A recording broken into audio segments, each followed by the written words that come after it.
am Amanda Florence, and I am 20 years old. For the past 2 years, my life consisted of inhaling toner dust and binding spiral notebooks for 60 hours a week at Florence Family Printing. I worked for free. I did this because my parents, Richard and Susan, told me I was a failure. They sat me down at 18 and handed me a letter stating I had flunked out of high school. They told me I owed them for keeping a roof over my head. I believed them. I thought I was nothing. Then last Sunday, my older brother Bradley brought his new fiancée Jessica over for lunch. Jessica works in corporate compliance.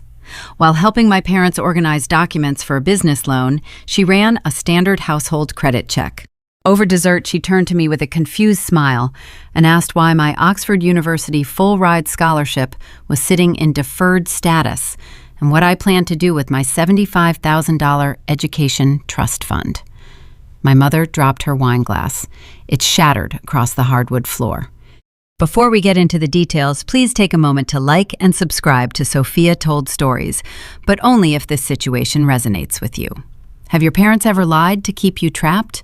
Drop your age, your city, and your local time in the comments. I want to know who is listening. Now, let me paint the picture of that Sunday dining room.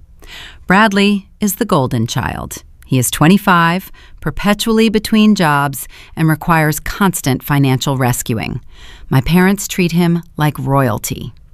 Jessica is a sharp, practical woman who had no idea she was marrying into a house of mirrors. She was just trying to be helpful. My father had asked her to look over their application for a $40,000 commercial expansion loan. We were eating roasted chicken. I was in my faded work clothes because my father had made me run the heavy machinery all morning. Jessica was scrolling through her tablet, cross-referencing the household financial disclosures. She looked up, her brow furrowed. She said she was confused by the assets listed under my Social Security number. She read the words out loud. Clarendon Scholarship, Oxford University, Deferred. Then she read the name of a trust account containing $75,000 left by my late grandparents. The silence in the room was thick enough to choke on. The wine from my mother's broken glass pooled around the legs of her chair, staining the rug red. My father lowered his fork. His knuckles turned white as he gripped the table edge. I sat frozen. Oxford, a trust fund. 2 years of my life vanished in that exact second. 2 years of my mother calling me a dropout. 2 years of my father telling me I was only good for running the laminator. 2 years of Bradley tossing me his dirty shop aprons and laughing. My mother scrambled out of her chair, ignoring the broken glass. She waved her hands, her voice pitching high and frantic. She told Jessica there was a clerical error. She forced a laugh, a dry, hollow sound, and said the trust was drained years ago to pay for my psychiatric care when I dropped out of school. She looked at me with this cloying, fake pity. She told Jessica I was prone to delusions and that bringing up college triggered my episodes. Every instinct I had developed over the last 2 years told me to shrink. They had trained me to stare at the floor and apologize for existing. But looking at my mother's pale, terrified face, the fog lifted. I did not argue. I did not scream. I forced a blank, dead smile and nodded. I told Jessica my mother was right and asked to be excused to clean up the glass. I got down on my hands and knees and picked up the shards. My parents exhaled, thinking they had managed the crisis. They thought they had gaslighted me back into submission. They had no idea I was just calculating my first move. Kneeling on the dining room floor, I gathered the shards of crystal from my mother's broken wine glass. The red liquid soaked into the damp towel in my hands, looking remarkably like fresh blood against the pale hardwood. Jessica's voice echoed in my head, a repeating loop of impossible information. Oxford University, deferred status, $75,000 education trust. To truly understand the gravity of that moment, to understand why my lungs forgot how to pull in air, you have to understand the psychological prison I had been living in. You have to understand how the trap was originally set. Let me take you back 2 years. I was 18 years old and an honors student. I spent my evenings in our unfinished basement, sitting next to a humming water heater, studying advanced placement calculus and literature. I hid in the basement because in the Florence household, ambition was a restricted commodity. It belonged exclusively to my older brother. Bradley was 23 at the time. He lived in the bedroom above mine, working part-time at a local sporting goods store and quitting whenever his manager asked him to show up on schedule. One Tuesday night during my senior year, Bradley crashed his car into a neighbor's brick retaining wall. He blew a 0.14 on the breathalyzer. The police called our house at 2 in the morning. My parents rushed to the station, paid his bail, hired a high-priced defense attorney, and bought him a certified pre-owned Honda Civic the very next week. My mother baked him a lasagna and told him he needed a reliable vehicle to ease the emotional trauma he suffered from the arrest. There were 0 consequences. There were only rewards for his recklessness. 3 weeks later, the mail arrived holding my SAT scores. I scored in the 99th percentile. Perfect marks in reading and mathematics. I placed the printed sheet on the kitchen counter, hoping for a fraction of the grace and celebration they offered my brother. My dad barely glanced at the paper. He took a sip of his black coffee, wiped his mouth with a napkin, and sneered at me. He told me not to get a big head. He said the world did not need another useless philosopher, and reminded me that the bindery machine at the shop was jamming again and required my attention. That specific sneer was the reason I applied to Oxford in secret. I knew any domestic college acceptance would be intercepted, ridiculed, or sabotaged. I needed an ocean between me and Florence Family Printing. I filled out the Clarendon Scholarship application at 3 in the morning, using the weak wireless internet signal bleeding over from the public library across the street. I poured my soul into those essays. I dreamed of old libraries, cobblestone streets, and a life where my brain was treated as an asset rather than a threat. I checked our mailbox every single day for months. Nothing ever came. I thought my essays fell short. I assumed I was simply not good enough to escape, and I accepted the silent rejection. Then came a rainy Thursday morning in late April. I was eating a bowl of cereal, preparing my notes for a history exam. My parents walked into the kitchen and sat down opposite me at the table. They did not pour their usual morning coffee. Their faces were drawn tight in rehearsed masks of profound sorrow. My dad slid a piece of heavy stationery across the wood. It bore the official crest of my high school at the top. The signature at the bottom belonged to Principal Hayes. The letter stated that Amanda Florence was formally expelled, effective immediately, due to severe academic truancy and failing grades across all subjects. I stared at the ink. The letters blurred together. I told them this was impossible. I attended every single class.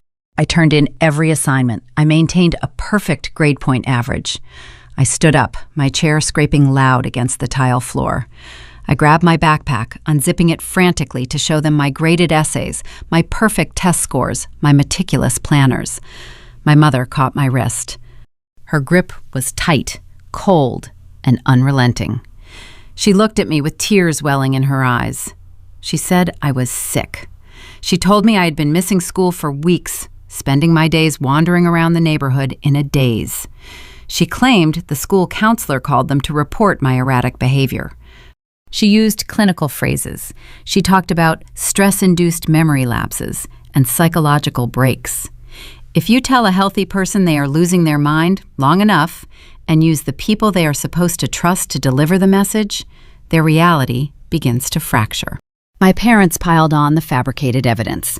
My dad recounted bizarre conversations we never had. My mother described me staring blankly at walls for hours.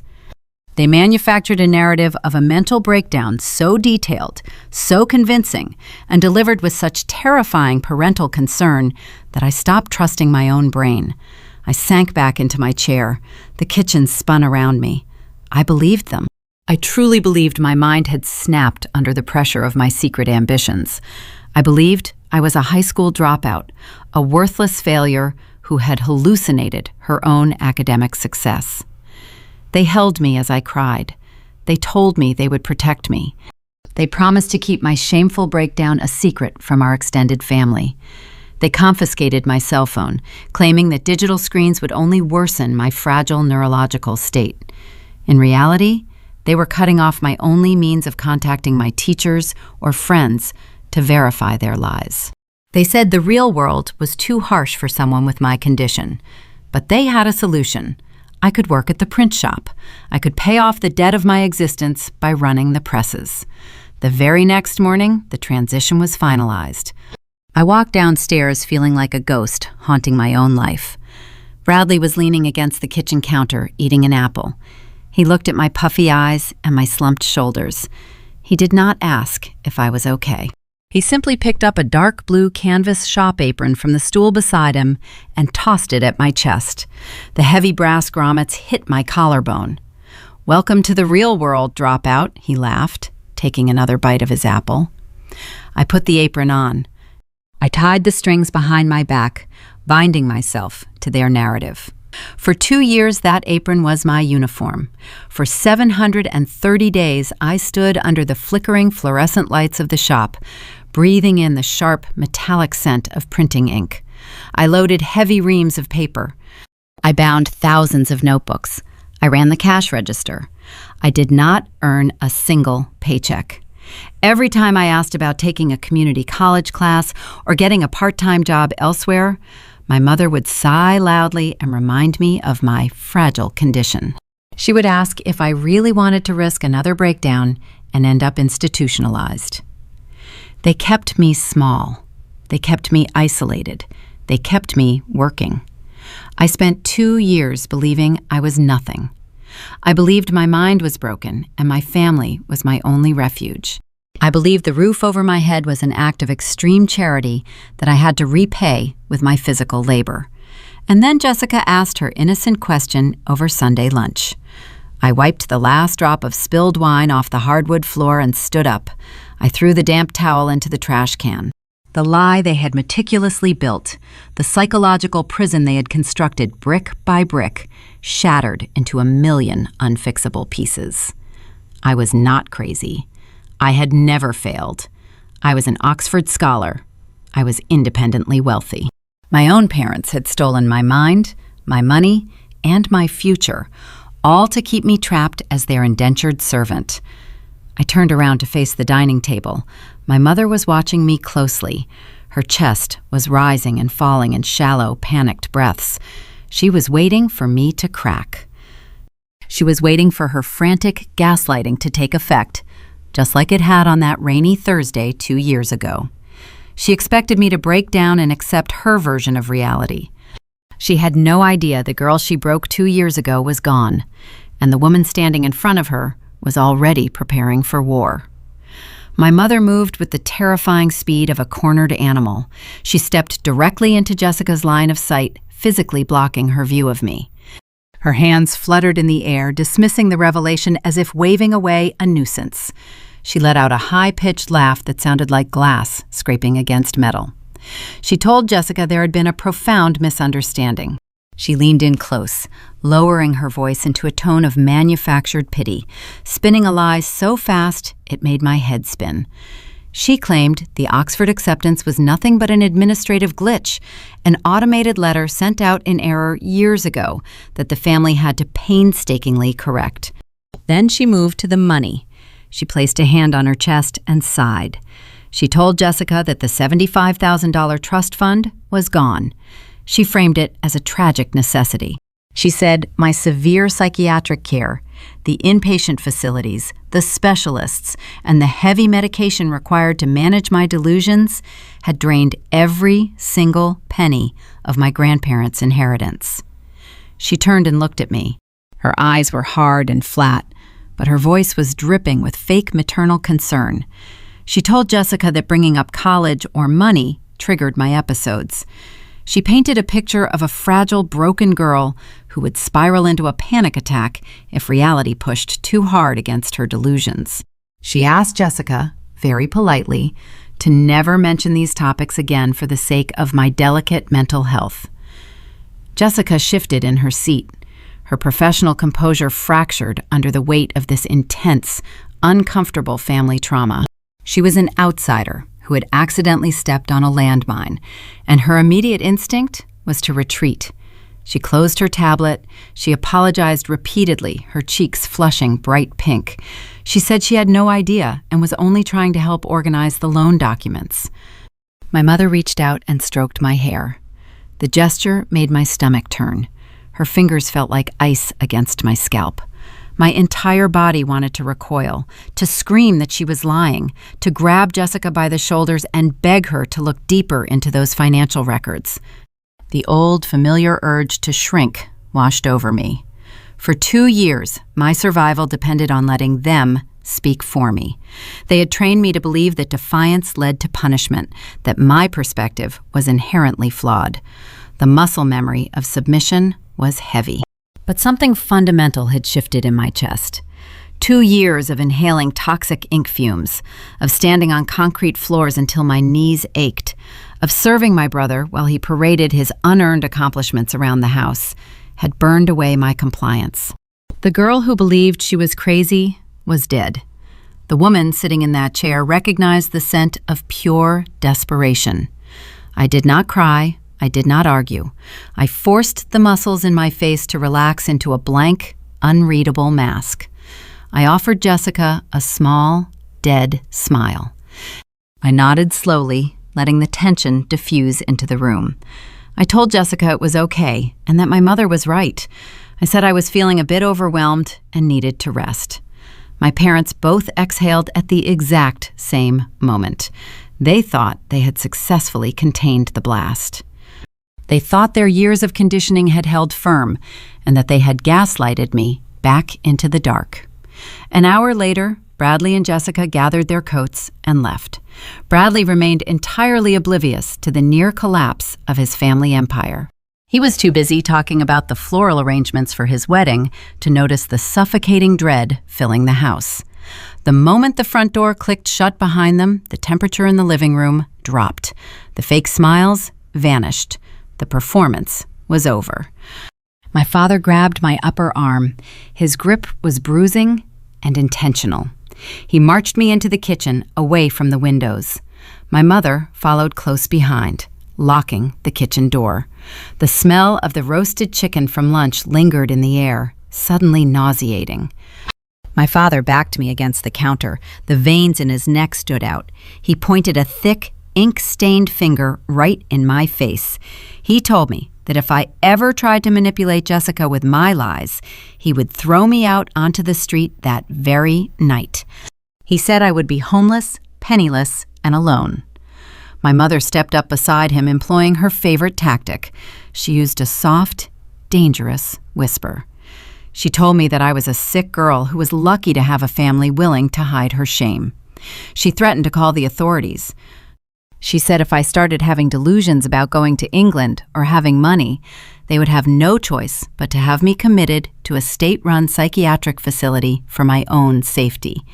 She said no one would believe a high school dropout over 2 respected business owners. They laid out my options with chilling clarity. I could remain their silent, indentured servant, or I could be institutionalized. They stood there, waiting for the tears. They expected me to break down, to apologize, to beg them not to send me away. Instead, I looked at them. I truly looked at them for the first time in my adult life. I observed the sweat beading on my father's forehead. I noticed the slight tremor in my mother's hands as she gripped the edge of the kitchen island. They were employing their most severe threats, dropping the hammer to keep me in line. If they held all the power, why were they sweating? If I was truly a dropout with no money, why did Jessica see a deferred scholarship and an active trust fund on a verified background check?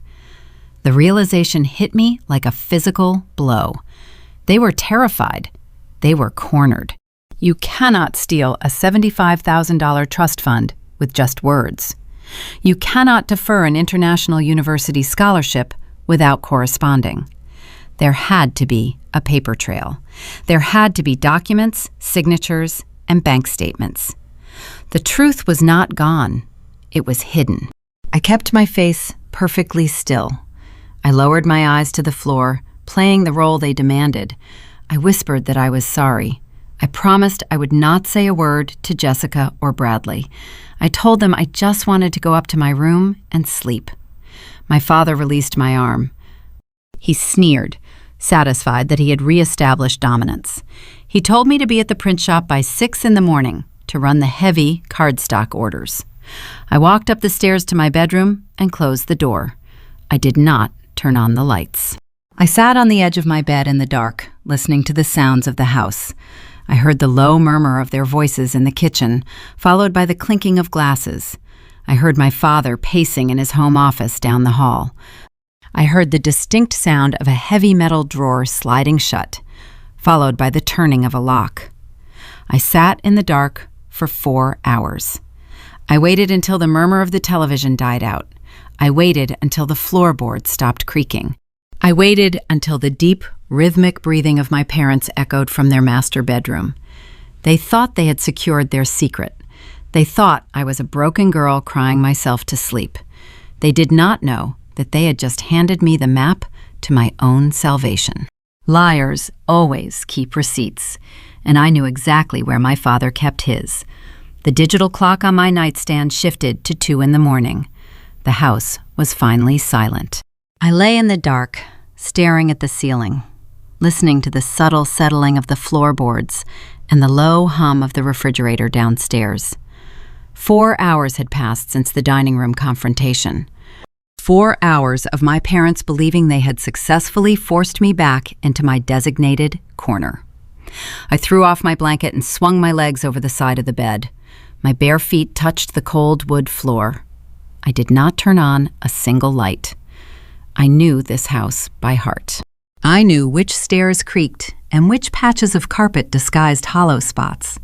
I moved like a shadow down the hallway, past my parents' closed bedroom door, and descended into the main living area. My destination was my father's home office.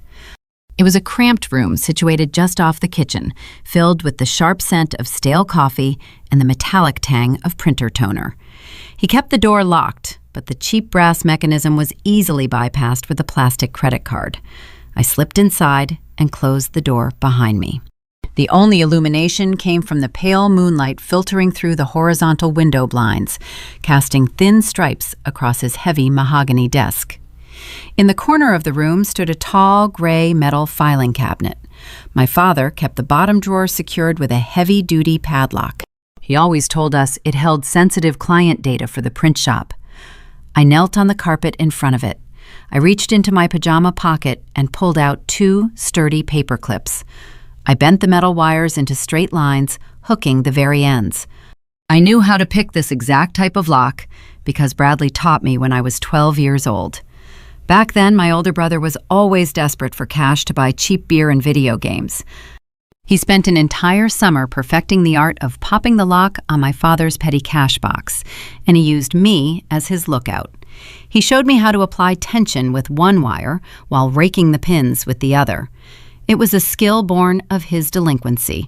It was ironic that the very trick the golden child used to steal $20 bills was now going to help me uncover the greatest theft of my entire life.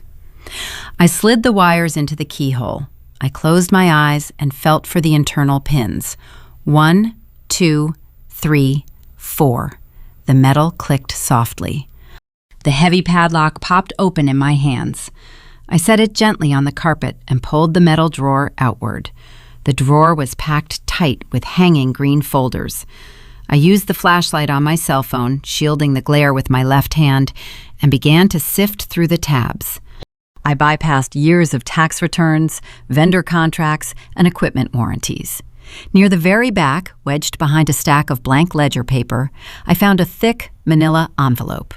The front was labeled with my initials and the words medical and legal.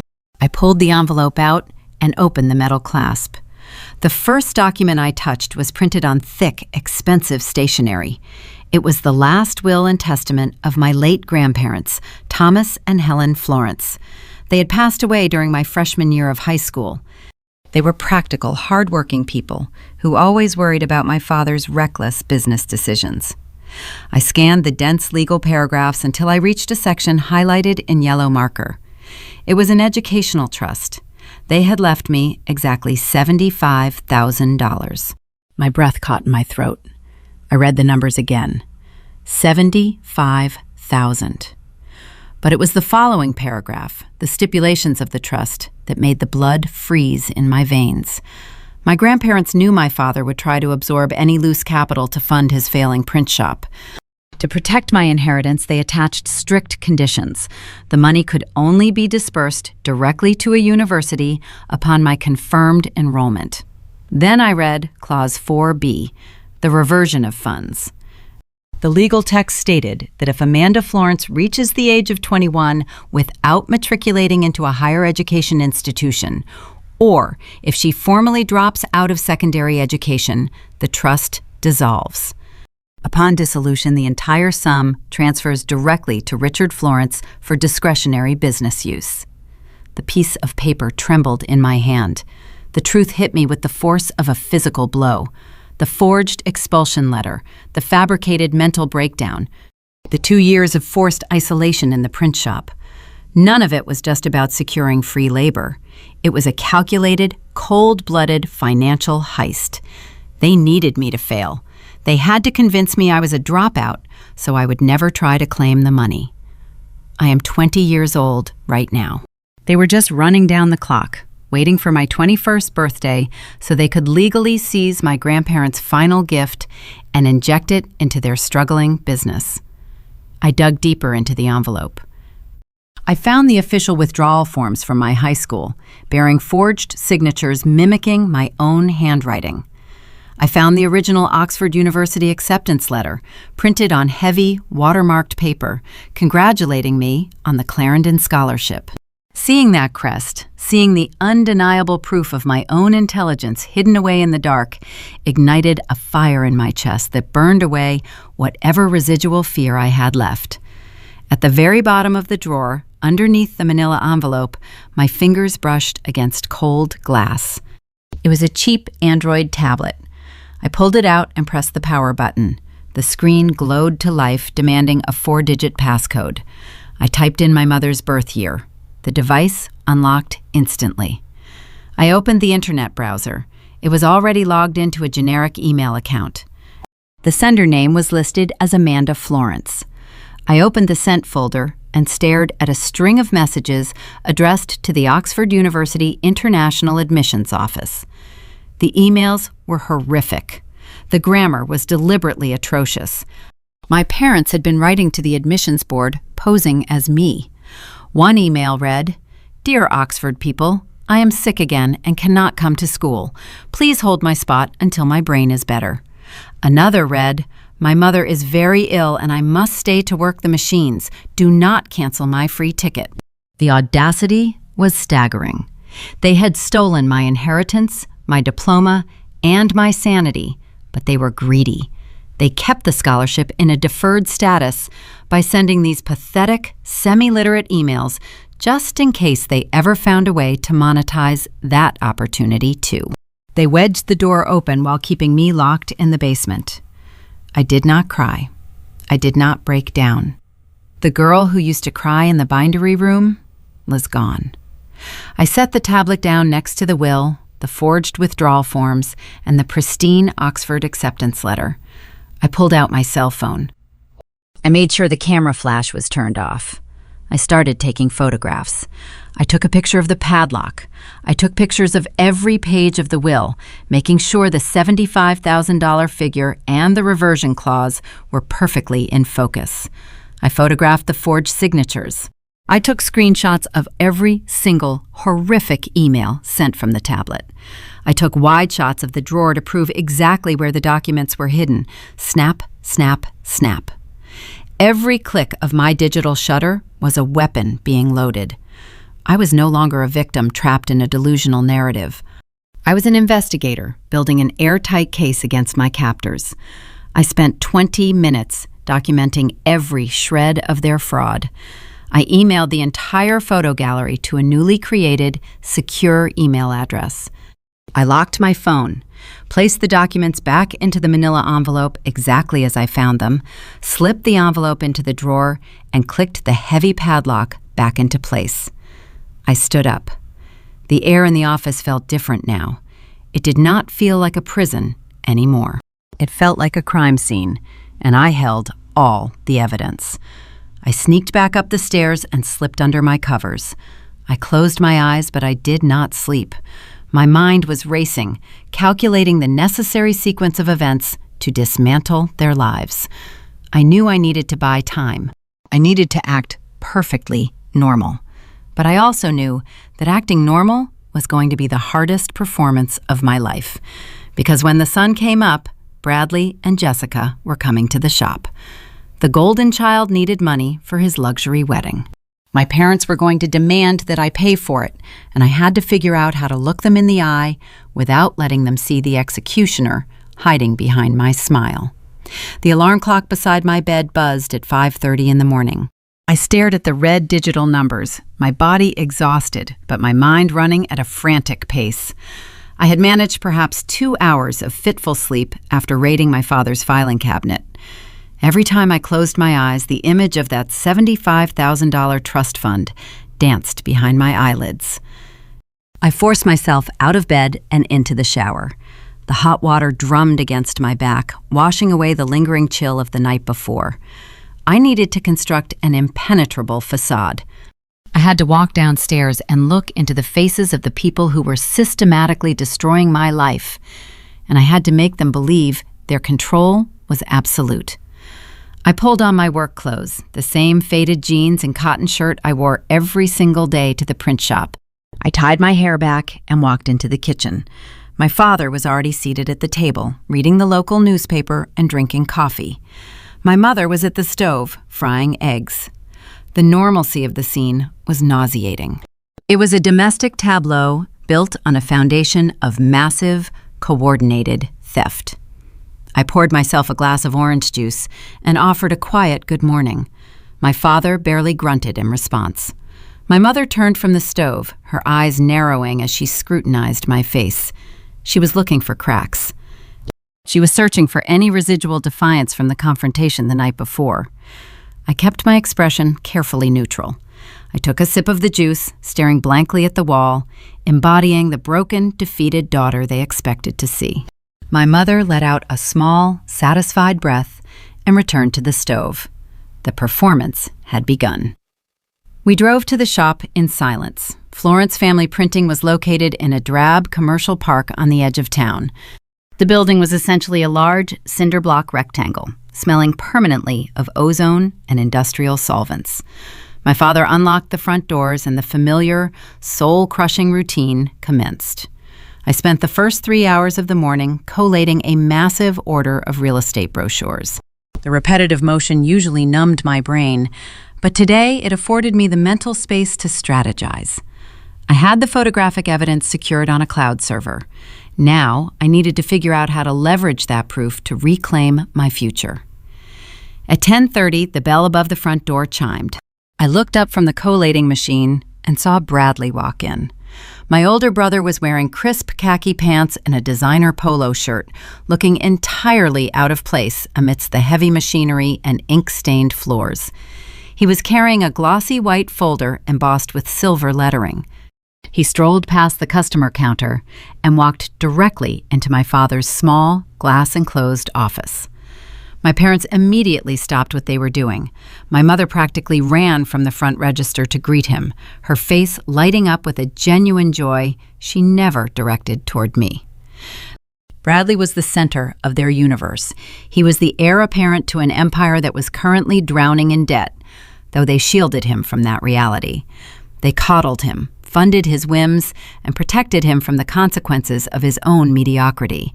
I kept working, but I angled my body to watch them through the glass partition. Bradley opened the glossy folder and spread colorful brochures across my father's desk. I could see pictures of crystal chandeliers, sweeping grand staircases, and manicured gardens. He was discussing his wedding venue. I watched my father's face tighten slightly. The golden child was asking for money. 10 minutes later, the office door opened. My father stepped out, followed closely by Bradley and my mother. They walked over to where I was standing near the bindery equipment. The sheer arrogance radiating from the three of them was staggering. They had spent the night before terrorizing me into silence, and now they were arriving to collect their tribute. My father cleared his throat, adopting his most authoritative tone. He announced that Bradley and Jessica had found the perfect location for their reception. He said it was a prestigious country club on the north side of the city. He paused, looking directly at me, his eyes cold and calculating. He stated that the venue required a non-refundable deposit of $15,000 by the end of the month to secure the date. Bradley leaned against the heavy metal casing of the collating machine. He offered me a patronizing smile, the kind you might give a slow child who finally managed to tie their own shoes. He said the deposit was a significant expense, but it was crucial for starting his marriage off on the right foot. He talked about the importance of family supporting family during major life milestones. The hypocrisy was suffocating. Family supporting family. My grandparents had left a $75,000 trust to support my education, and these people were actively stealing it. My father did not ask for my help. He issued a directive. He informed me that the print shop had secured a new, lucrative contract with a local warehouse distribution center. The contract involved printing thousands of complex shipping manifests, a job that required weekend shifts to meet the tight deadlines. He said the shop could not afford to pay overtime to the regular staff.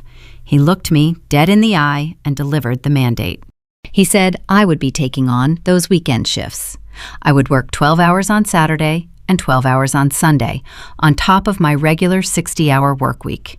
He said the additional revenue generated from my labor would be diverted directly to cover Bradley's wedding deposit. He framed it not as a choice, but as a mandatory obligation. He reminded me, using that exact phrase, that it was the absolute least I could do in exchange for the room and board they so generously provided for a high school dropout. The audacity was breathtaking. They had stolen my Ivy League future. They were orchestrating the theft of my inheritance. And now they wanted me to work myself into the ground to fund a chocolate fountain and ice sculptures for the brother who had mocked my academic achievements. They wanted to wring every last drop of value from my physical labor to subsidize the golden child's luxury lifestyle. My mother rested her hand on Bradley's arm, beaming with pride. She looked at me, her expression a mix of warning and expectation. She was waiting for the pushback. She was waiting for me to argue, to complain about the hours, to show any sign of the defiance that had briefly flared the night before. I did not give them the satisfaction. I channeled every ounce of willpower I possessed. I visualized the photographs locked safely in my secure email account. I visualized the cobblestone streets of Oxford. I smiled. It was a dead, flat smile that did not reach my eyes, a perfect imitation of a defeated spirit. I looked at my father and nodded. I told him that I understood. I said I would take the weekend shifts. I turned to Bradley and told him that his wedding was important and I was happy to contribute whatever was necessary. The tension drained from the room. My parents exchanged a victorious glance. They had successfully reasserted their dominance. They believed the Oxford scare had passed, that my spirit was broken, and that I was securely back in my place as the family ATM. Bradley clapped his hands together, thanked me casually, and turned back to his wedding brochures. They thought they had won. They had no idea that beneath the counter, hidden behind a stack of shipping boxes, I was holding my cell phone. My thumb was hovering over the screen, already drafting an urgent email to the Oxford University International Admissions Office. I was not going to fund that wedding. I was going to burn their entire operation to the ground. If you have ever had to smile at the people who are actively destroying your life, knowing you hold the match that will light the fuse, hit the like button. You know exactly how cold that smile really is. And you know that the fire is coming. At exactly noon, my father pointed toward the rusted back door of the print shop and told me to take my mandated 30-minute lunch break. He warned me not to be a single minute late returning to the bindery machine. I untied my heavy canvas apron and hung it on the metal hook by the loading dock. I walked out into the harsh afternoon sunlight. The air smelled of exhaust fumes and damp asphalt, but to me, it tasted like pure oxygen. I pulled my cell phone from my pocket and walked fast. I crossed 3 busy intersections, putting as much physical distance between myself and Florence Family Printing as possible. I needed a place where the noise would swallow my voice. I found a bustling independent coffee shop on the corner of Elm Street. The interior was packed with college students typing on laptops and baristas shouting out complex drink orders over the hiss of commercial espresso machines. The chaotic symphony of clattering ceramic mugs and loud conversations provided the perfect acoustic cover. I bought a cheap black coffee to justify taking up a small table in the far back corner. I sat down facing the entrance so I could see anyone walking through the front door. I took a steadying breath. I opened the web browser on my phone and searched for the International Contact Directory for Oxford University. I navigated to the Clarendon Scholarship admissions office. My hands shook slightly as I dialed the country code for the United Kingdom. I listened to the unfamiliar double ringtone of the foreign line.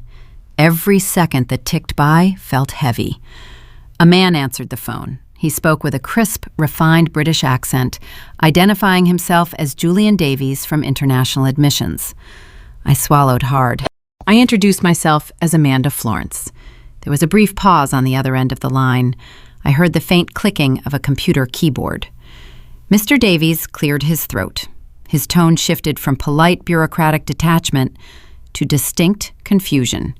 He told me he was reviewing my file right now. He noted that the office had received an email from my address just yesterday afternoon requesting another extension for my medical deferment. He said the correspondence cited severe cognitive delays. I closed my eyes. Hearing my parents' fabricated narrative repeated back to me by an Ivy League admissions officer sent a wave of profound nausea through my stomach. I gripped my coffee cup until my knuckles turned white. I told Mr. Davies that the emails were fraudulent. I kept my voice low and steady, forcing every word to sound sharp and articulate. I explained that I did not write those messages. I explained that my parents intercepted my original acceptance letter 2 years ago and hid it in a locked filing cabinet. I detailed how they created a fake narrative about a mental breakdown to keep me working as unpaid labor in their commercial print shop. I told him about the $75,000 trust fund my late grandparents left me, and how my parents were currently trying to force me into signing a legal waiver to surrender those funds. I laid out the entire criminal architecture of my parents' scheme in precise chronological order. I did not cry. I did not sound hysterical or broken. I sounded like the honors student they originally accepted into their incoming freshman class. The silence on the line stretched for a long time. The ambient noise of the coffee shop faded into the background. I waited for him to call me a liar. I waited for him to hang up the phone. For 2 years, my father had trained me to expect dismissal from every adult authority figure. Instead, Mr. Davies exhaled a slow, heavy breath. When he spoke again, his voice was remarkably gentle. It carried a level of professional empathy that brought a sudden sting of tears to my eyes. He told me he believed me. He said the crude grammar and erratic tone of the deferment emails had always puzzled the admissions committee, considering the exceptional brilliance of my application essays. He assured me that my spot at the university was safe. He confirmed that the Clarendon Scholarship was fully funded, waiting in an escrow account to cover my tuition, housing, and living stipends. He told me I had survived a terrible ordeal, and that Oxford would be honored to welcome me to their campus. A sensation of weightlessness washed over me. I looked out the coffee shop window at the gray city streets, feeling like a prisoner who had just been handed the keys to her cell. But freedom is never granted that easily. Mr. Davies lowered his voice. He explained that while the university recognized my academic merit, there was a significant bureaucratic hurdle we had to cross. The United Kingdom requires strict, verified documentation to issue a Tier 4 student visa. The university systems operate under rigid national immigration laws.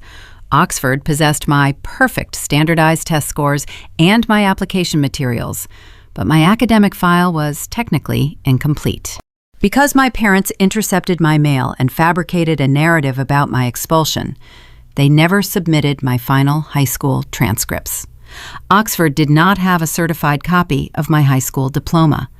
Mr. Davies laid out the timeline. He explained that the scholarship deferment portal operates on an automated schedule. The system purges incomplete files to redistribute unused funds to other candidates on the wait list. He checked the digital ledger and delivered the ultimatum. I had exactly 10 days before the system permanently locked out my application. If the admissions office did not receive official, verified proof of my high school graduation by that deadline, the scholarship would evaporate.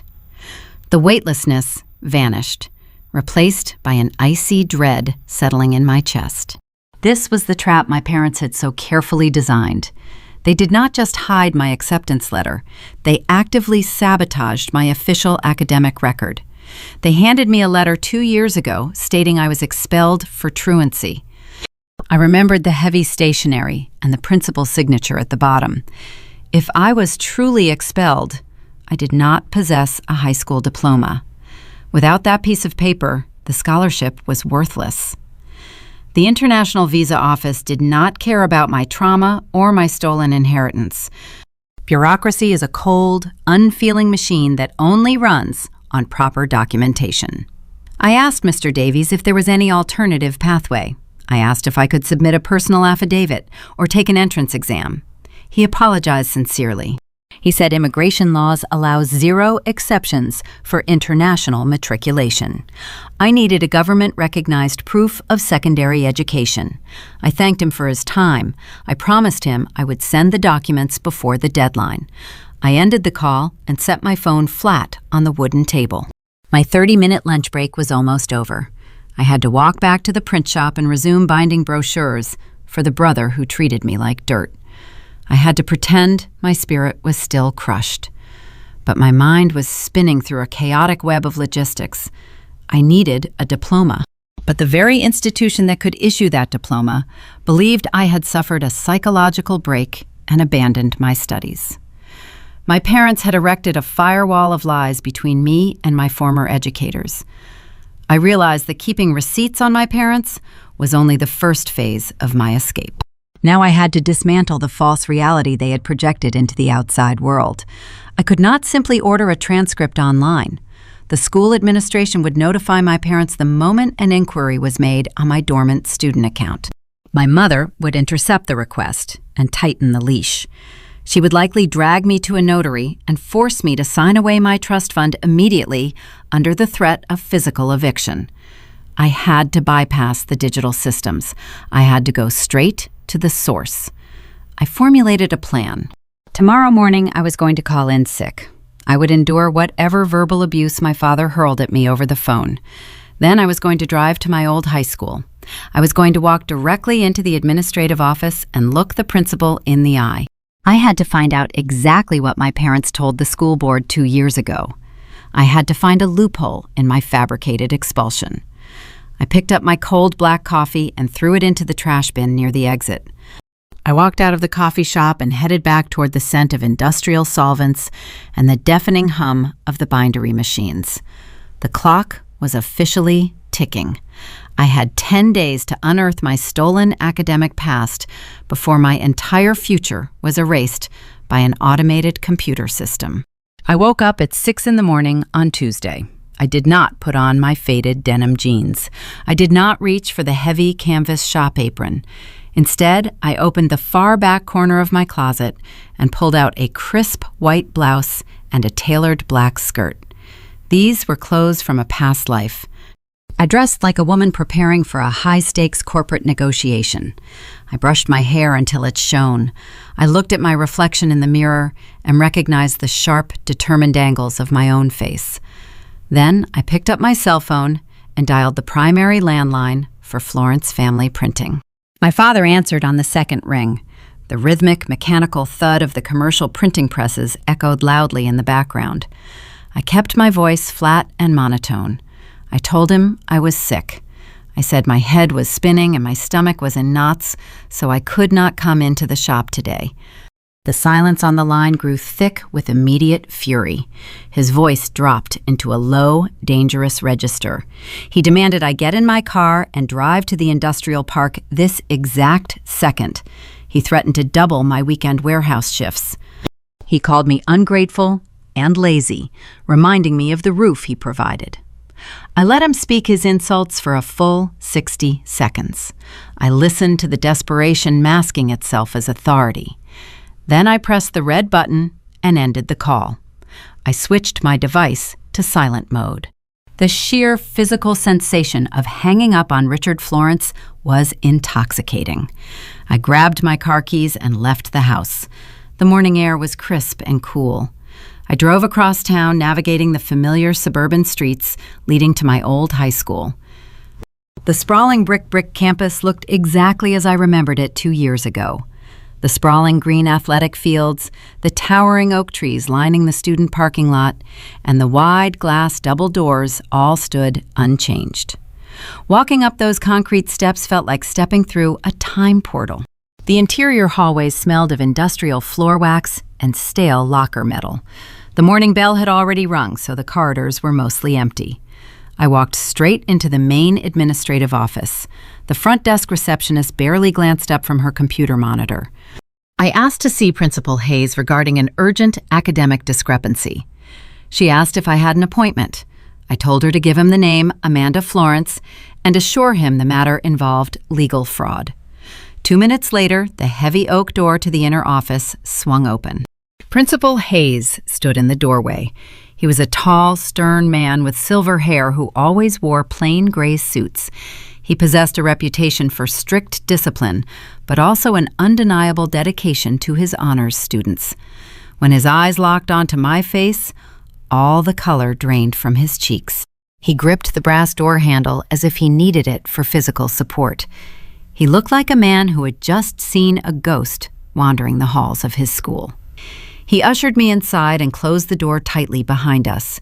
He sat behind his wide mahogany desk, but did not break eye contact. He asked me what I was doing here. He kept his voice hushed. He told me my mother had sat in that exact guest chair 2 years ago, sobbing uncontrollably. He said Susan Florence told the school administration I had suffered a severe psychotic break. She claimed I was locked inside a secure residential psychiatric facility receiving heavy medication, and that any contact from former teachers or peers would trigger dangerous neurological episodes.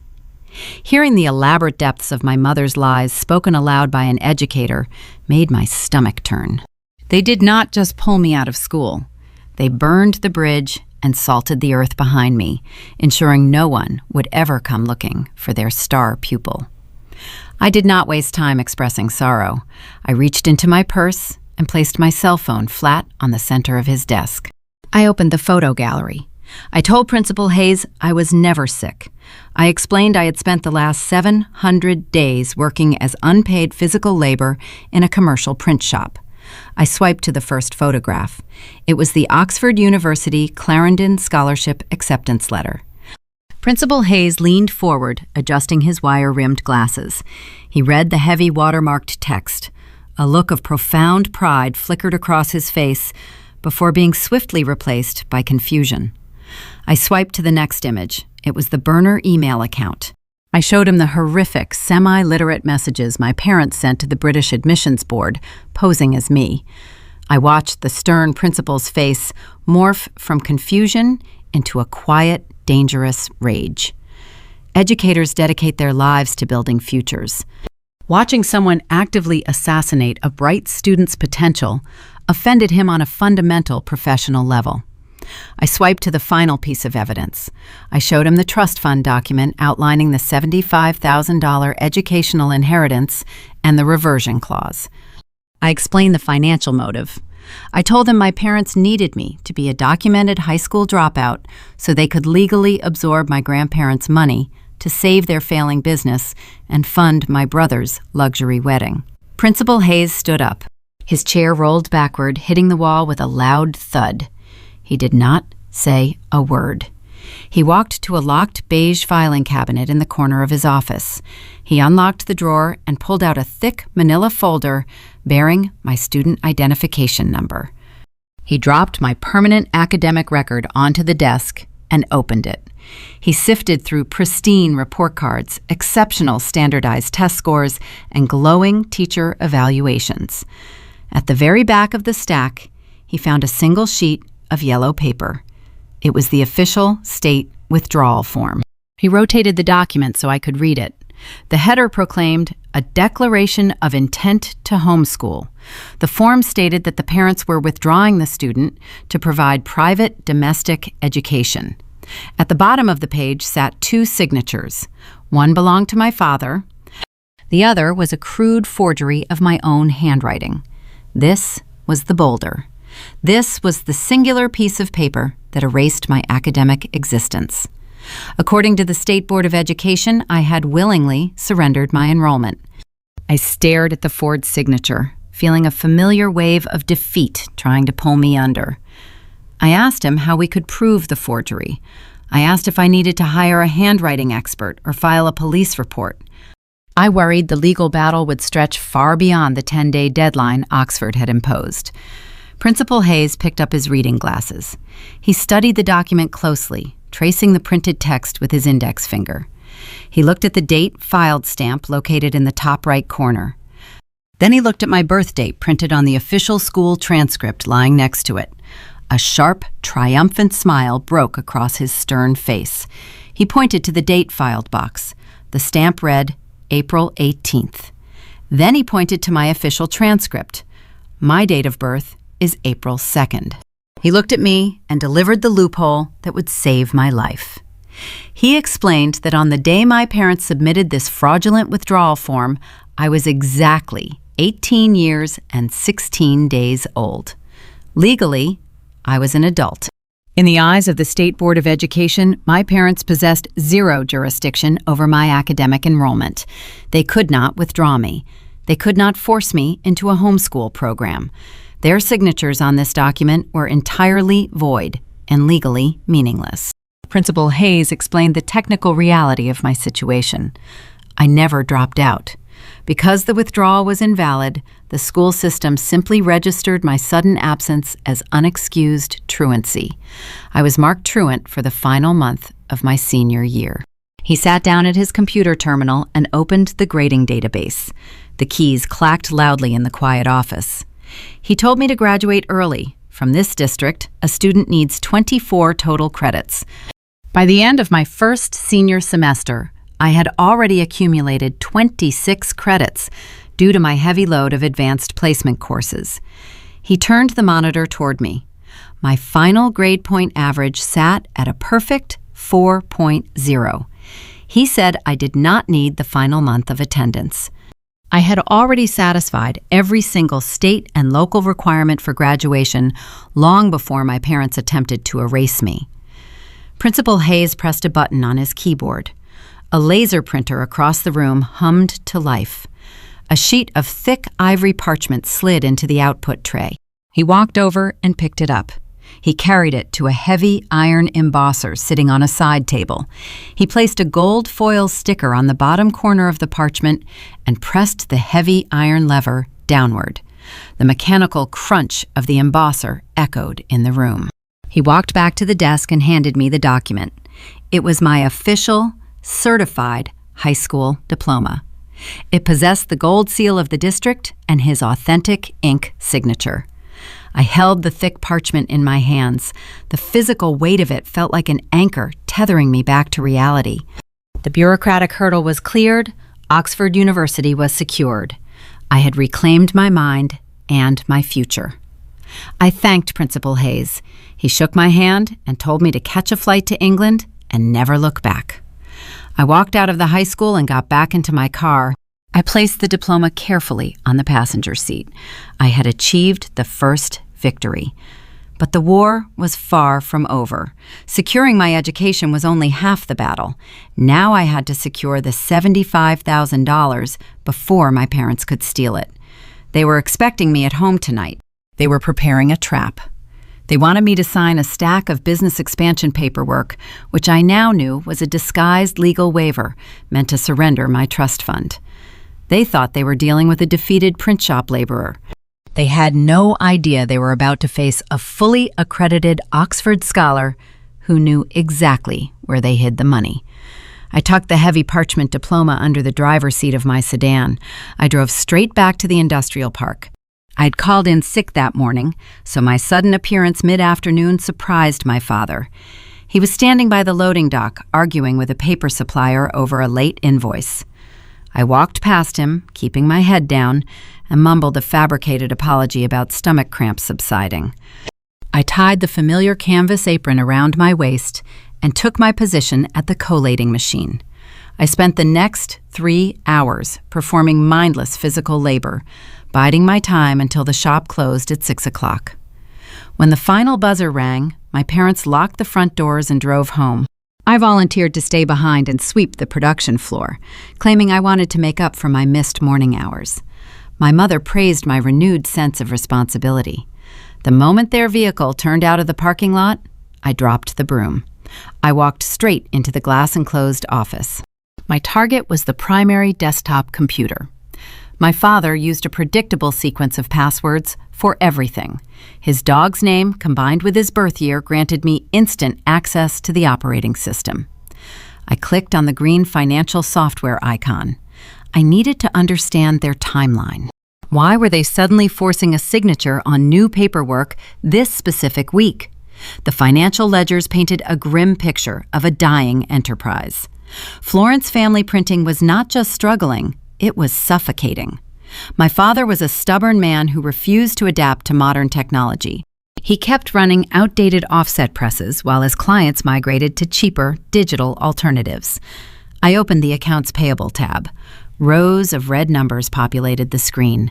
They owed thousands to ink distributors, maintenance technicians, and commercial leasing agents.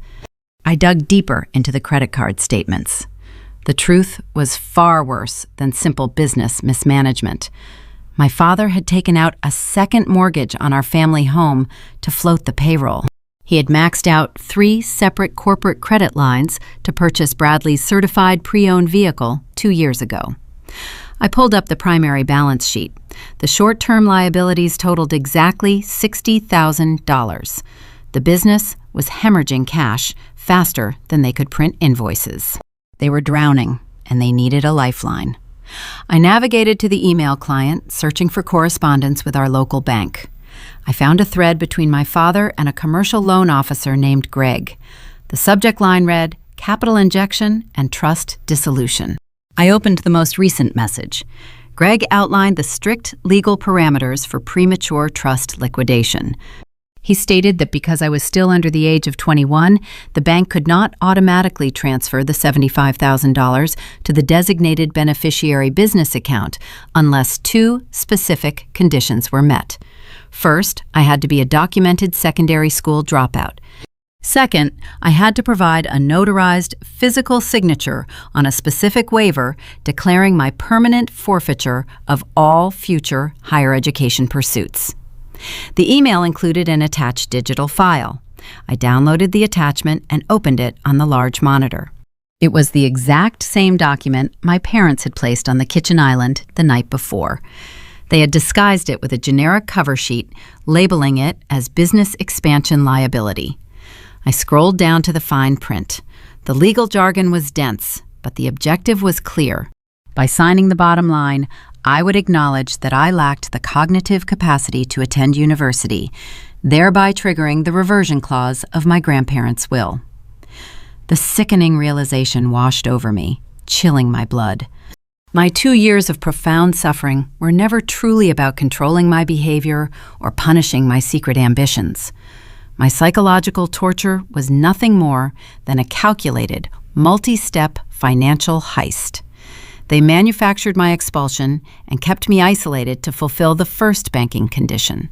Now, they were staging a high-pressure domestic standoff to fulfill the second. I sat in my father's leather chair, staring at the glowing monitor. I thought about Bradley standing in this very office just yesterday, casually demanding $15,000 for a luxury wedding venue. My parents did not blink at his request because they were planning to pay for his crystal chandeliers and prime rib dinners using my grandparents' final gift to me. They intended to save their failing company and finance the golden child's extravagant lifestyle by tricking me into legally signing away my own inheritance. The sheer, breathtaking cruelty of their scheme stripped away any lingering guilt I felt about betraying my blood relatives. They ceased being my family the moment they decided my future was merely collateral to fund their mistakes. They viewed me as a walking bank account, a temporary obstacle standing between them and financial salvation. I reached into my pocket and pulled out my smartphone. I did not bother with photographs this time. I needed pristine, undeniable digital records. I used the desktop software to generate comprehensive reports of the balance sheets, the outstanding vendor invoices, and the crushing debt totals. I saved the email thread with the loan officer and the disguised trust waiver. I compiled every damning file into a single encrypted folder. I opened an incognito web browser and uploaded the entire archive to a secure, cloud-based server tied to my new email address. I deleted the local copies from the desktop, cleared the browser history, and shut down the computer. I stood up and smoothed the wrinkles from my clothes. I had walked into this office searching for a motive, and I found the complete map of their vulnerability. I now held the keys to their destruction. I held my valid high school diploma, which nullified the first bank condition, and I knew the truth about the waiver, which nullified the second. The financial trap they spent 2 years building was suddenly useless against me. I walked out of the office, turned off the overhead fluorescent lights, and locked the print shop doors behind me. The evening sky was bruising purple as I drove back to my parents' house. My hands gripped the steering wheel, my knuckles pale in the dim light of the dashboard. I ran through the sequence of upcoming events in my mind, anticipating their every move. I knew exactly what awaited me inside those walls. The deadline they imposed was drawing near. They expected me to sit at the kitchen table tonight and blindly sign the disguised waiver under the threat of homelessness. They thought I was a terrified, compliant girl who would surrender her signature just to keep a roof over her head. They were preparing to deliver their ultimate ultimatum, unaware that I was walking through the front door, armed with a royal flush. The shift in power had already occurred. They simply did not know it yet. I parked my sedan in the driveway just as the sun dipped below the tree line. The porch light cast long shadows across the manicured front lawn. Walking up the concrete steps, I felt the residual heat of the day radiating from the bricks. I turned the key in the deadbolt and pushed the front door open. The house was silent, but it was a heavy, loaded silence. It was the kind of quiet that precedes a storm. I walked down the hallway and turned the corner into the kitchen. My parents were waiting for me. They had arranged themselves at the granite island like a tribunal. A manila folder lay open in the center of the counter, surrounded by 3 distinct stacks of paper. A silver pen rested parallel to the bottom margin of the top document. My father had changed out of his ink-stained work clothes into a crisp, button-down shirt. He wanted to project unquestionable authority. My mother sat beside him, holding a ceramic mug of herbal tea, projecting the image of a patient, concerned caregiver. I stood at the threshold, keeping my posture slightly slumped, clutching my purse to my chest. The nightly performance resumed. My father gestured to the empty bar stool across from him. He instructed me to sit down. He did not ask about my day or my supposed stomach illness from the morning. He launched directly into his rehearsed monologue. He adopted a tone of grave patriarchal burden. He told me the print shop was entering a crucial phase of structural reorganization. He spun a complex narrative about securing new municipal printing contracts and updating our production infrastructure. To finalize these vital upgrades, he claimed the business needed to restructure its tax liabilities. He looked me straight in the eyes and delivered the pivot. He said that since I had been acting so erratic lately, specifically referencing the incident with Jessica over the weekend, they decided it was time for me to take on concrete adult responsibilities. He slid the top document across the polished granite. He told me it was a standard tax liability form for adult dependents living under a commercial guarantor. He ordered me to sign the bottom line. I looked down at the paper. It featured a generic cover sheet bearing the logo of a local commercial bank. The bold heading read, Business Expansion Liability Acknowledgement. If I had not hacked into the shop computer hours earlier, I might have believed the deception. But I knew the truth. I knew exactly what lay beneath that deceptive title page. It was the trust fund release waiver. The fine print hidden on the second page contained the fatal clause. It held the legal declaration that I was permanently forfeiting higher education. By putting ink on that single line, I would hand them the $75,000 my grandparents left me. I traced the edge of the paper with my index finger. The texture felt heavy, like a death warrant for my future. I thought about the thousands of notebooks I had bound the toxic fumes I had inhaled, and the relentless exhaustion that sat in my bones. All of that suffering was orchestrated to bring me to this exact chair, holding this exact pen. I kept my face devoid of recognition. I let my eyes scan the typed paragraphs, pretending to struggle with the legal jargon. My silence stretched, filling the kitchen with unyielding tension. My mother decided I was hesitating for too long. She set her teacup down with a sharp clink. The facade of the patient caregiver vanished in an instant. She leaned across the granite island, her voice dropping into a harsh, venomous whisper. She demanded I pick up the pen.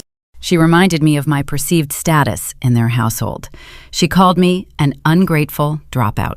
She listed the supposed sacrifices they made to keep a roof over my head after my mental breakdown. She detailed the food she bought, the electricity I consumed, and the shame they hid from the neighbors.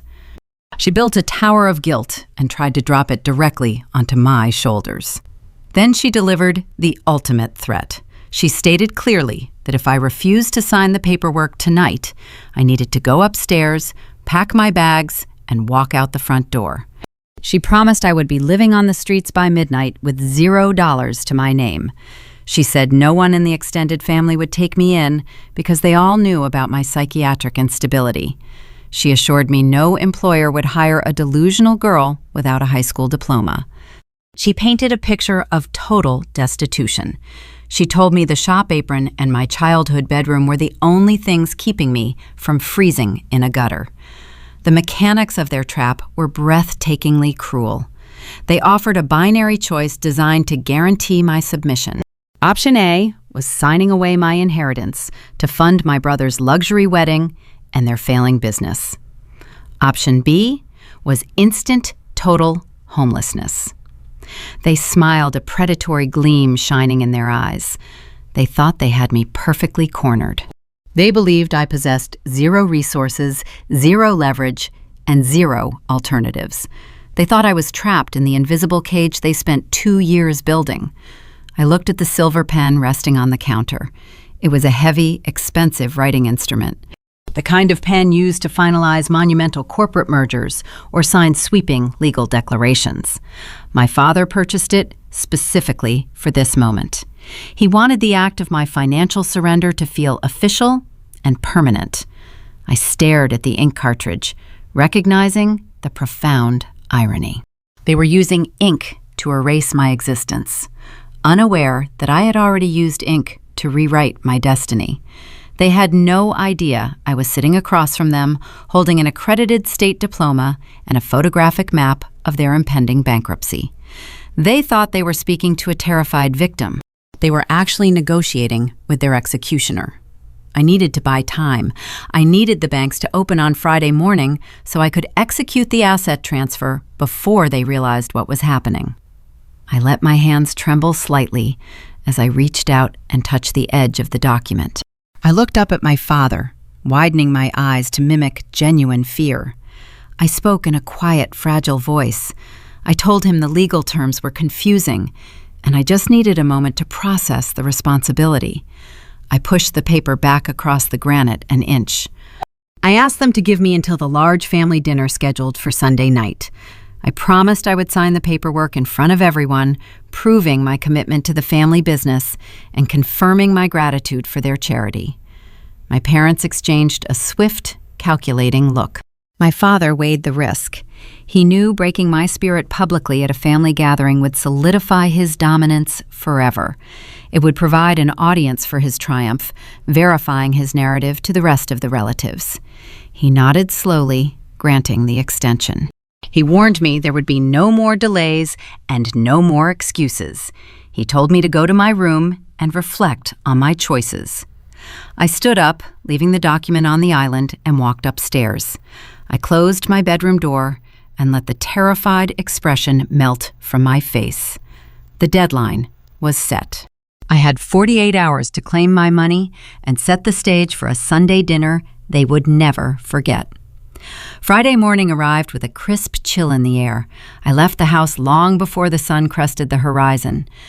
I left a handwritten note on the kitchen counter claiming I drove to the warehouse early to organize shipping pallets for the weekend order. My parents thrived on my unpaid labor, so I knew they would not question my absence or check my whereabouts. I drove my sedan downtown, leaving the suburban sprawl and the suffocating industrial park far behind me. The financial district rose around me, a towering forest of gleaming glass and polished steel. This was a world my father despised because he lacked the intellect to navigate it. He dealt in toner cartridges and broken machinery. This world dealt in leverage, capital, and ironclad contracts. I parked my car in an underground garage and walked up to the street level, approaching the grand entrance of the commercial bank holding my grandparents' inheritance. The heavy revolving doors hummed as I stepped into the expansive lobby. Marble floors echoed beneath my shoes, projecting a quiet, intimidating authority. I approached the reception desk and stated my name. I informed the attendant that I was the primary beneficiary of a restricted educational trust and required an immediate audience with a wealth management officer. The receptionist verified my identity in her system and guided me toward a private glass-walled office down a quiet corridor. A man in a tailored charcoal suit stood up to greet me. His brass nameplate read, Marcus. He offered me a leather chair and asked how he could facilitate my visit. I sat down, unzipping my tote bag with steady hands. I placed 3 distinct items on his polished mahogany desk. First, I set down my valid state identification card. Second, I presented my original birth certificate. Third, I slid the heavy ivory parchment bearing the gold seal of my high school across the wood. I looked Marcus directly in the eye and introduced myself clearly. I told him I was here to execute the primary disbursement clause of the Thomas and Helen Florence Trust. Marcus typed my social security number into his secure terminal. I watched his brow furrow as the account details populated his screen. The rhythmic clicking of his keyboard slowed. He informed me there was a pending administrative hold on the account. He read the notes aloud, stating my father had initiated a preliminary freeze, citing my imminent, permanent withdrawal from secondary education. My father had already filed the preliminary paperwork, anticipating my signature on that disguised waiver. He was greasing the wheels for a rapid transfer the moment the weekend concluded. I pushed the embossed diploma closer to Marcus. I instructed him to examine the date and the ink signature of the principal. I kept my voice measured and authoritative. I told him the administrative hold was fraudulent. I stated that I was 20 years old, a legal adult, and I possessed verified proof of secondary graduation. Furthermore, I pulled out my printed Oxford University Clarendon Scholarship acceptance letter and set it beside the diploma. I explained that I was officially enrolled in an international higher education institution. According to the original terms drafted by my grandparents, I had fulfilled every single requirement to assume total control of the capital. Marcus read the diploma, carefully inspected the Oxford letter, and cross-referenced the legal stipulations of the trust on his monitor. He was a professional, accustomed to navigating complex family financial disputes. He recognized the discrepancy immediately. My parents lacked any legal authority to restrict these funds now that I had proven my academic standing. The pending waiver my father submitted was rendered entirely meaningless by the presence of my high school credentials. Marcus nodded, his expression shifting to one of professional respect. He executed a few keystrokes, removing the administrative hold from the ledger. He asked where I would like the funds dispersed. I handed him a slip of paper containing the routing details for a new, secure offshore student account I opened the previous night. It was an account located in the United Kingdom, insulated by international banking privacy laws. My parents could not see it, track it, or touch it. The process took exactly 45 minutes.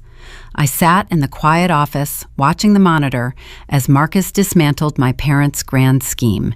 He printed a final confirmation page and slid it across the desk. I looked at the bold numbers printed at the bottom of the page. The previous balance of $75,000 was gone. The new available balance read 0. The money was safe. It was currently traveling across the Atlantic Ocean, waiting for me in London. I thanked Marcus for his efficiency. He shook my hand and wished me luck with my studies abroad. I walked out of the bank feeling a physical weight lift from my shoulders. The gravitational pull of my family and their financial ruin no longer possessed any hold on me. I returned to my car and locked the doors. I pulled out my smartphone and opened my secure email application. I took a high-resolution scan of my newly minted high school diploma using the camera. I drafted a brief, professional message to Julian Davies at the Oxford International Admissions Office, attaching the image file. I pressed send. I sat in the dim parking garage listening to the steady rhythm of my own heartbeat. Less than 10 minutes later, my phone chimed with a notification. It was a reply from Mr. Davies. He confirmed receipt of the verified credentials. He stated that my academic file was now officially complete and the university was initiating the expedited international student visa process. My immigration status was greenlit. My future was irreversibly secured. I had achieved the ultimate victory, but I still had to handle the past. I drove to a commercial printing center on the other side of town. It felt deeply poetic to use a rival print shop to finalize my exit strategy. I rented a computer terminal and printed clean, crisp copies of my arsenal. I printed the Oxford acceptance letter. I printed the valid high school diploma. I printed the forged Declaration of Intent to Homeschool, making sure the fraudulent signatures were clearly visible. Finally, I printed the bank confirmation receipt showing the 0 balance of the trust fund. I purchased a sleek, heavy-duty manila folder from the front counter. I slid the 4 documents inside, arranging them in a specific chronological order. This folder was not just paper. It was a concentrated explosive device designed to detonate the illusions my parents had maintained for 2 years. I placed the folder on the passenger seat of my car. I spent the rest of the day sitting in a quiet public park, breathing the fresh air, preparing my mind for the performance required over the next 48 hours. When evening fell, I drove back to the house. I walked through the front door wearing my stained canvas apron, playing the role of the exhausted, obedient laborer returning from a brutal warehouse shift. My parents were standing in the kitchen, finalizing the guest list for the upcoming Sunday dinner. My mother reminded me that our extended relatives would be arriving at 5 o'clock sharp. She stated that she expected me to be on my best behavior when they presented the business tax forms for my signature in front of the family. I lowered my eyes, nodding meekly. I told her I understood my responsibilities and would not cause a scene. I turned and walked upstairs to my bedroom, leaving them to their arrogant delusions. They thought they were hosting a celebration of their own cleverness. Sunday dinner was rapidly approaching, and I was ready. Sunday night descended upon the Florence household with a suffocating, manufactured warmth. The dining room table, fully extended with both extra leaves, groaned under the weight of my mother's elaborate catering. She had spent the entire weekend roasting chicken, mashing potatoes, and baking intricate pies, constructing a culinary facade of domestic prosperity. Aunts, uncles, and cousins filed through the front door, bringing bottles of cheap wine and loud, overlapping conversations. The house smelled strongly of garlic, butter, and the cloying floral perfume my Aunt Carol wore in suffocating quantities. I stood near the kitchen entryway, wearing a plain gray sweater, playing the role of the quiet, helpful daughter holding a tray of hors d'oeuvres. Bradley and Jessica arrived a few minutes after 6 o'clock, immediately occupying the center of attention. They were positioned at the head of the long table, the undisputed guests of honor. Bradley wore a self-satisfied smirk, holding a tablet to display digital mock-ups of their extravagant floral arrangements. Jessica leaned into his shoulder, smiling graciously at the relatives, entirely oblivious to the predatory nature of the family she was preparing to marry into. My parents hovered around them like diligent courtiers, refilling their wine glasses and laughing loudly at Bradley's mediocre jokes. The extended family, a collection of blue-collar workers and middle management climbers, looked upon my parents with immense respect. In their eyes, Richard and Susan Florence were pillars of the community, successful small business owners who had heroically sheltered their mentally fragile daughter after a devastating high school expulsion. My parents had spent 2 years carefully curating this narrative, ensuring that every uncle and cousin believed I was a broken liability requiring constant supervision. At exactly 7 o'clock, my mother tapped her silver fork against the side of her crystal wine glass. The sharp, ringing sound cut through the ambient chatter, commanding absolute silence. She stood up at the far end of the table, her face glowing with a rehearsed, maternal radiance. She smoothed her expensive silk blouse and cast a sweeping, benevolent gaze over the assembled relatives. She announced that tonight was a profound celebration of family resilience. She raised her glass toward Bradley, praising his upcoming nuptials and declaring that his wedding would be the crowning achievement of the Florence legacy. The aunts and uncles murmured their enthusiastic agreement, lifting their glasses in a synchronized toast. Bradley puffed out his chest, accepting the adulation as if it were his birthright. Then the focus shifted. My mother turned her gaze toward me. The warmth drained from her eyes, replaced by a cold, calculating expectation. She gestured toward where I was sitting, near the kitchen swing door, offering the room a tight, condescending smile. She told the family that she had another, equally important announcement. She claimed that after a long, difficult struggle with my personal demons, I was finally demonstrating true maturity. She announced, with a heavy layer of theatrical pride, that I was officially stepping up to take on adult responsibilities within the family enterprise. She stated that tomorrow morning I would be signing the critical liability paperwork necessary to launch the massive commercial expansion of Florence Family Printing.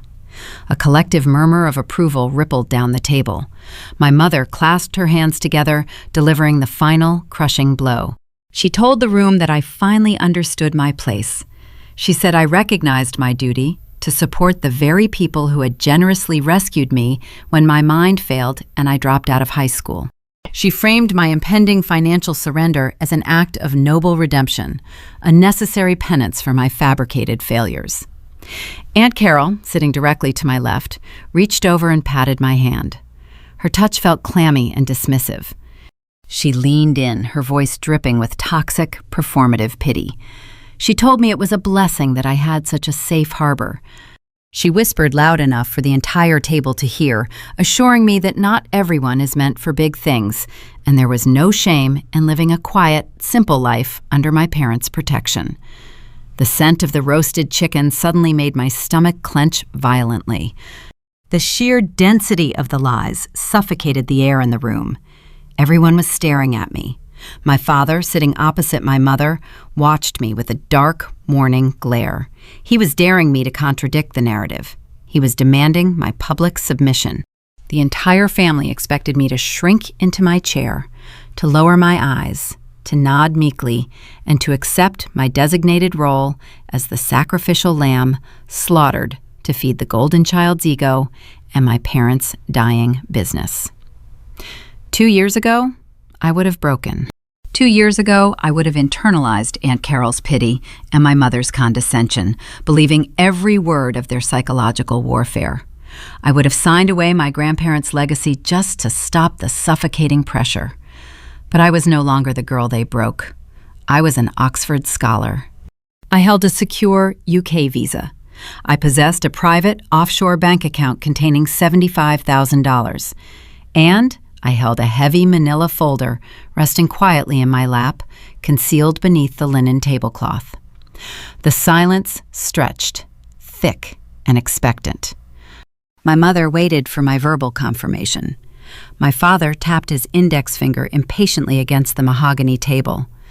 I did not lower my eyes.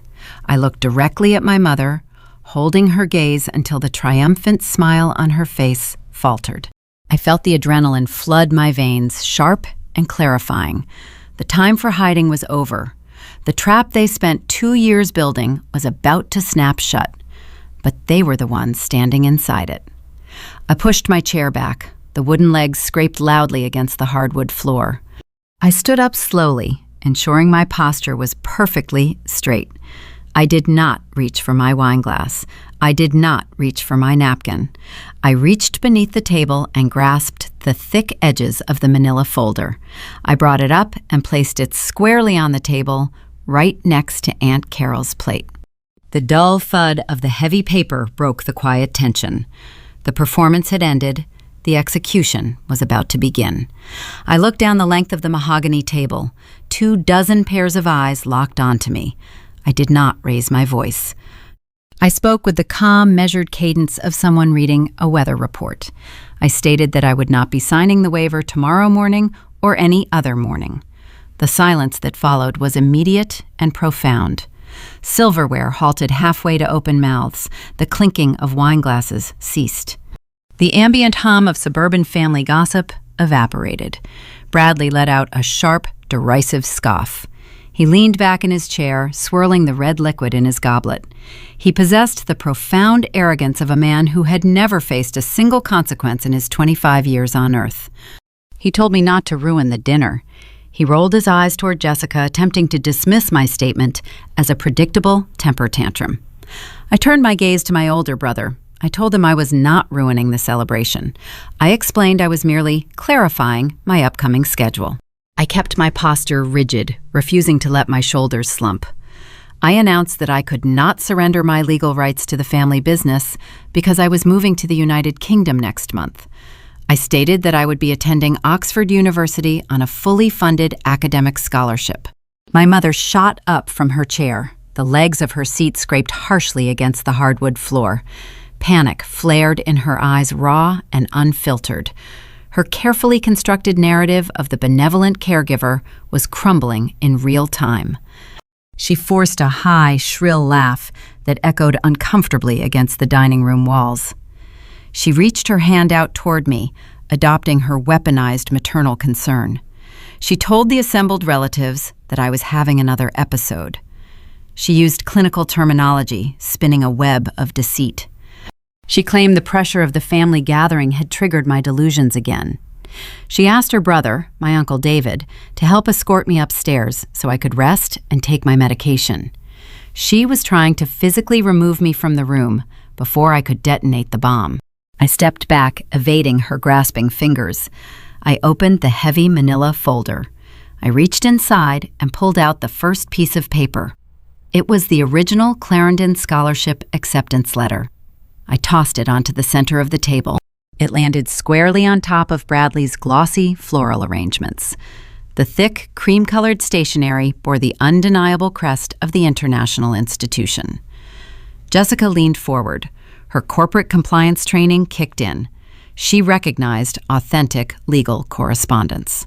She read the bold print at the top of the page. Her eyes widened, shifting from the letter to my mother's pale face. I reached into the folder a second time. I pulled out the heavy ivory parchment. The gold foil seal of my local public school district caught the light from the crystal chandelier overhead. I dropped the certified high school diploma onto the table, placing it right next to the Oxford letter. I turned toward the woman sitting to my left. Aunt Carol had just spent the last 10 minutes wielding her pity against me. She was a woman who fed on the misfortunes of others to elevate her own status. I looked her directly in the eyes. I told her I did not fail out of school. I kept my voice loud enough for every aunt, uncle, and cousin to hear clearly. I explained that 2 years ago my parents forged my signature on a state withdrawal form. I detailed how they intercepted my mail, hid my international acceptance, and isolated me from the outside world.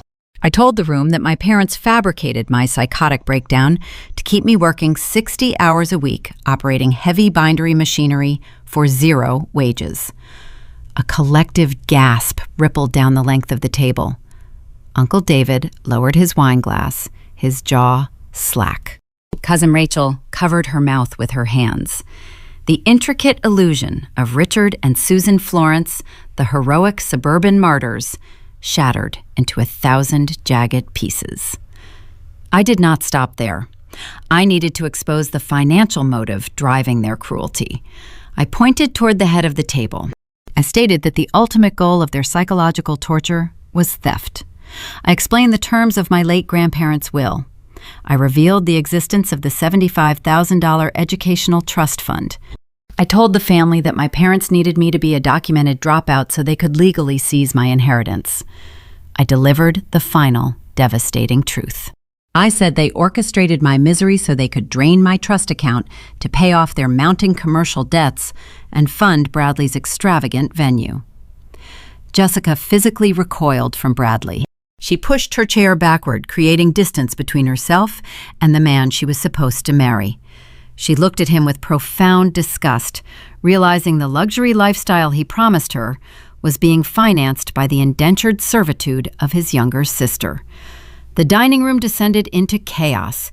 Voices overlapping, aunts whispering, uncles demanding explanations. My mother stood frozen, her mouth opening and closing without producing any sound. She had run out of lies. The physical evidence sitting on the table stripped away her ability to gaslight the room. My father erupted. He slammed his closed fist onto the mahogany table with terrifying force.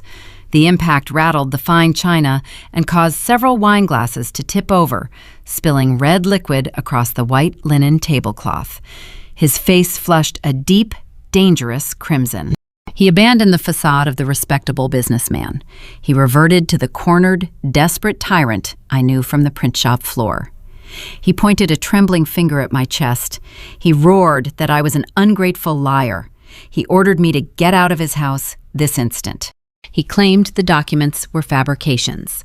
He demanded I pack my belongings and walk out the front door into the night. He puffed his chest out, trying to reclaim his shattered authority through pure intimidation. He sneered at me, his upper lip curling with contempt. He told me I was walking out with nothing. He said the clothes on my back were the only things I owned and I would be sleeping in a gutter before sunrise.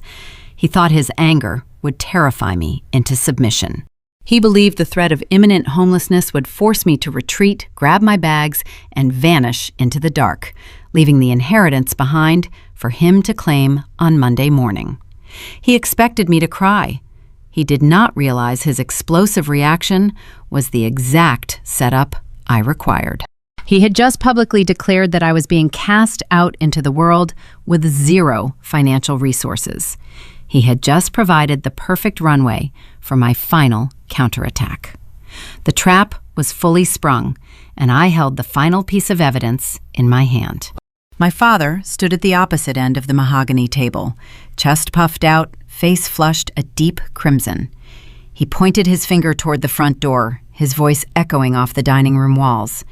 He declared I was banished. He painted a grim picture of my immediate future, claiming I would be walking out into the cold night with zero assets, zero support, and zero prospects. He wanted the extended relatives to witness his firm hand. He expected tears. He expected me to fall to my knees and beg for forgiveness. Instead, the corners of my mouth curled upward. It was a genuine, radiant smile. It was the best smile of my entire life. I looked at the man who had treated me like industrial machinery for 2 years and felt nothing but profound pity. To understand the depth of his impending humiliation, one must understand how Richard Florence defined his manhood. He inherited the print shop from my grandfather. Thomas Florence built the enterprise from a single basement press into a thriving commercial hub. My father took over the reins and spent the next 2 decades running it into the ground through sheer stubbornness and a refusal to adapt to digital trends. His entire identity rested on the illusion that he was a savvy, prosperous tycoon. He demanded respect from the family based on a legacy he was actively destroying. Now, that illusion was standing on a trapdoor, and I held the lever. I reached into the manila folder one final time. I pulled out a single sheet of standard printer paper. It lacked the heavy weight of the Oxford stationery or the gold foil of the high school diploma, but it carried 10 times the destructive power. I slid the crisp white document down the center of the table. It glided past the roasted chicken, past the crystal wine goblets, and came to a stop just inches from my father's knuckles. I kept my voice perfectly level. I told him he was incorrect. I stated that I was not leaving with nothing. I announced to the room that I currently possessed exactly $75,000. The color drained from my father's face, leaving behind a sickly, ashen pallor. He stared at the paper as if it were a venomous snake preparing to strike. I explained the logistics of my Friday morning.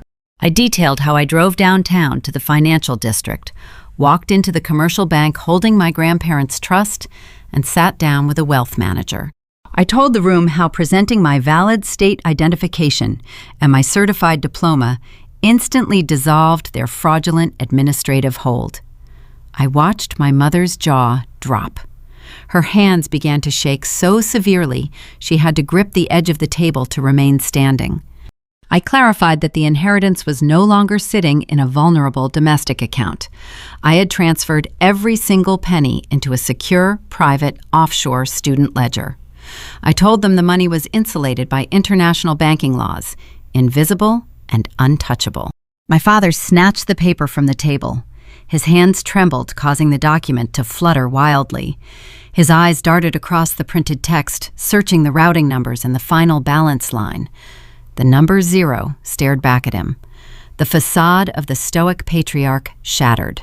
His voice cracked, high and desperate. He stuttered, insisting I could not do this. He blurted out that Florence Family Printing required that capital to survive. It was a fatal, unforced error. In his panic, he admitted the truth in front of his siblings. I seized the opening. I raised my voice, ensuring my words reached the farthest corners of the dining room. I revealed the dark reality of their beloved family enterprise. I stated that the shop was not expanding. It was failing miserably. I told Aunt Carol and Uncle David that my parents were drowning under $60,000 of commercial debt. I exposed the second mortgages, the maxed-out credit lines, and the unpaid vendor invoices. I explained how they owed thousands to ink distributors and commercial leasing agents. I laid bare their desperate scheme to use my signed waiver to liquidate the trust and funnel the cash directly to their creditors. The myth of Richard and Susan Florence dissolved into thin air. The relatives exchanged horrified glances. Aunt Carol, who had praised their charity just minutes prior, now looked at my parents with distinct revulsion. They had lied to everyone. They projected wealth and stability while secretly orchestrating a multi-tiered heist against their own daughter to cover their financial incompetence. Jessica, sitting next to Bradley, pushed her plate away. As a corporate compliance officer, she understood the severe legal and financial implications of everything I had just revealed.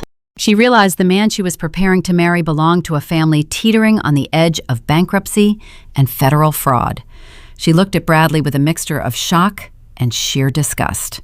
I turned my attention back to the head of the table, focusing on the golden child. Bradley had spent his entire life insulated from hardship. When he failed a class, my parents blamed the teacher. When he wrecked his car drunk, they bought him a newer model. He coasted through life assuming the universe existed merely to provide for his comfort. He believed the extravagant country club wedding venue was his birthright.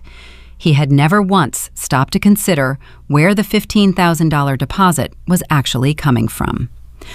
I looked at him. He was no longer leaning back in his chair with a smug grin. The tablet displaying his luxury floral arrangements lay abandoned near his dinner plate. I addressed him directly. I told him his upcoming nuptials would not be receiving a single dime of our grandparents' money. His face contorted into a mask of pure rage. He pushed himself up from the table, his chair tipping over backwards and crashing onto the hardwood floor. He pointed an accusatory finger at my face. He yelled that I had stolen from them. He accused me of ruining his life and destroying the family. His entitlement was breathtaking. I met his furious glare with a cold, unyielding stare. I corrected him. I said I did not steal anything. I explained that I had merely stopped him and our parents from stealing from me. I told him the era of the Florence family ATM was officially closed. I challenged him to face the real world. I suggested we wait and see exactly how long he could survive without his younger sister subsidizing his luxurious existence. The silence that blanketed the dining room was absolute. The power dynamic did not just shift in that moment, it was obliterated. They were bankrupt, exposed, and entirely powerless. I had stripped them of their wealth, their reputation, and their control. I gathered my documents and slid them back into the manila folder. I had executed my strategy flawlessly, but I underestimated the volatility of a family pushed to the brink of ruin. My father stared at the empty bank receipt, his breathing turning ragged and shallow. He looked up, his eyes wide and unhinged, realizing that without my money, he was going to lose the print shop, his home, and his legacy. The shock was wearing off, rapidly transforming into a cornered, feral desperation. As I turned my back to walk toward the front door, the heavy sound of footsteps thundered behind me. Bradley and my father were lunging across the room, determined to prevent me from leaving the house. The heavy footfalls of my father and brother echoed against the hardwood floor. They moved with frantic desperation, their faces twisted into masks of hostile panic. They intended to physically block my path to the front door, relying on the sheer intimidation of their size to force me back into submission. For 20 years, their physical presence in a room dictated the emotional temperature. They expected me to cower. They anticipated that a sudden rush of hostility would make me drop my folder and retreat into my familiar, compliant silence. I did not take a single step backward. I stood my ground, planting my feet firmly on the woven dining room rug. I raised my hand, holding the manila folder like a shield. The gesture was simple, but it carried the weight of an executioner raising a blade. My father halted just 2 feet away from me. He recognized the terrifying reality that his anger no longer possessed any currency. He looked at the folder, his chest heaving, his authority evaporating into the garlic-scented air. Behind him, the scene at the mahogany table resembled a conquered kingdom. My mother was sobbing uncontrollably. She clutched the edge of the linen tablecloth, her knuckles white, her expensive silk blouse wrinkled and stained. She was a woman who had built her entire social standing on the illusion of domestic perfection. She thrived on the envy of the neighborhood and the respect of her extended relatives. Now, Aunt Carol and Uncle David were staring at her with undisguised revulsion. The financial lifeline she relied upon to maintain her status was severed. She realized, in a cascade of humiliating clarity, that she was facing imminent bankruptcy and total social ruin. Jessica stood up from her chair. She did not say a word to Bradley or my parents. She quietly gathered her purse, her coat, and the glossy floral brochures. She walked toward the front entryway, her heels clicking softly against the floorboards. She bypassed the chaos entirely, slipping out the door and into the evening. She was a smart, practical woman escaping a sinking ship, leaving the golden child to drown in the consequences of his own entitlement. Bradley watched his fiancée leave, his face contorting into a pathetic mix of abandonment and fury. He turned his attention back to me, stepping around my father to block the archway leading to the foyer.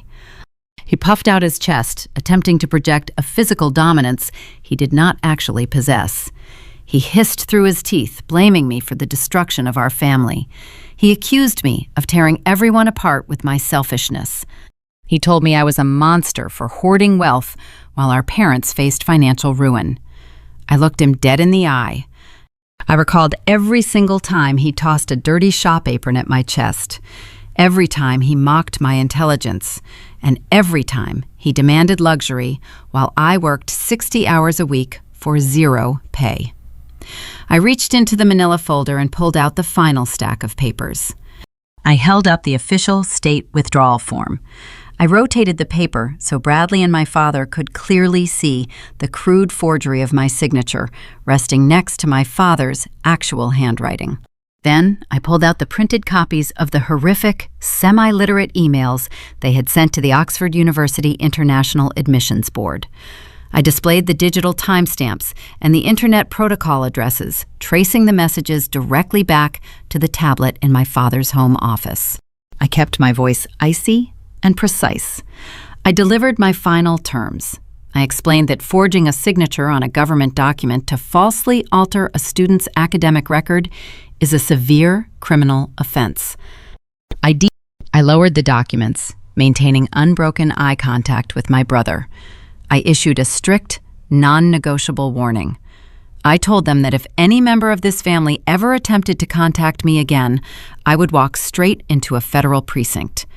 I promised that if my father ever tried to send me a fabricated invoice claiming I owed him a single dime for my room and board during my period of forced servitude, I would hand this entire folder directly to the postal inspector and the district attorney.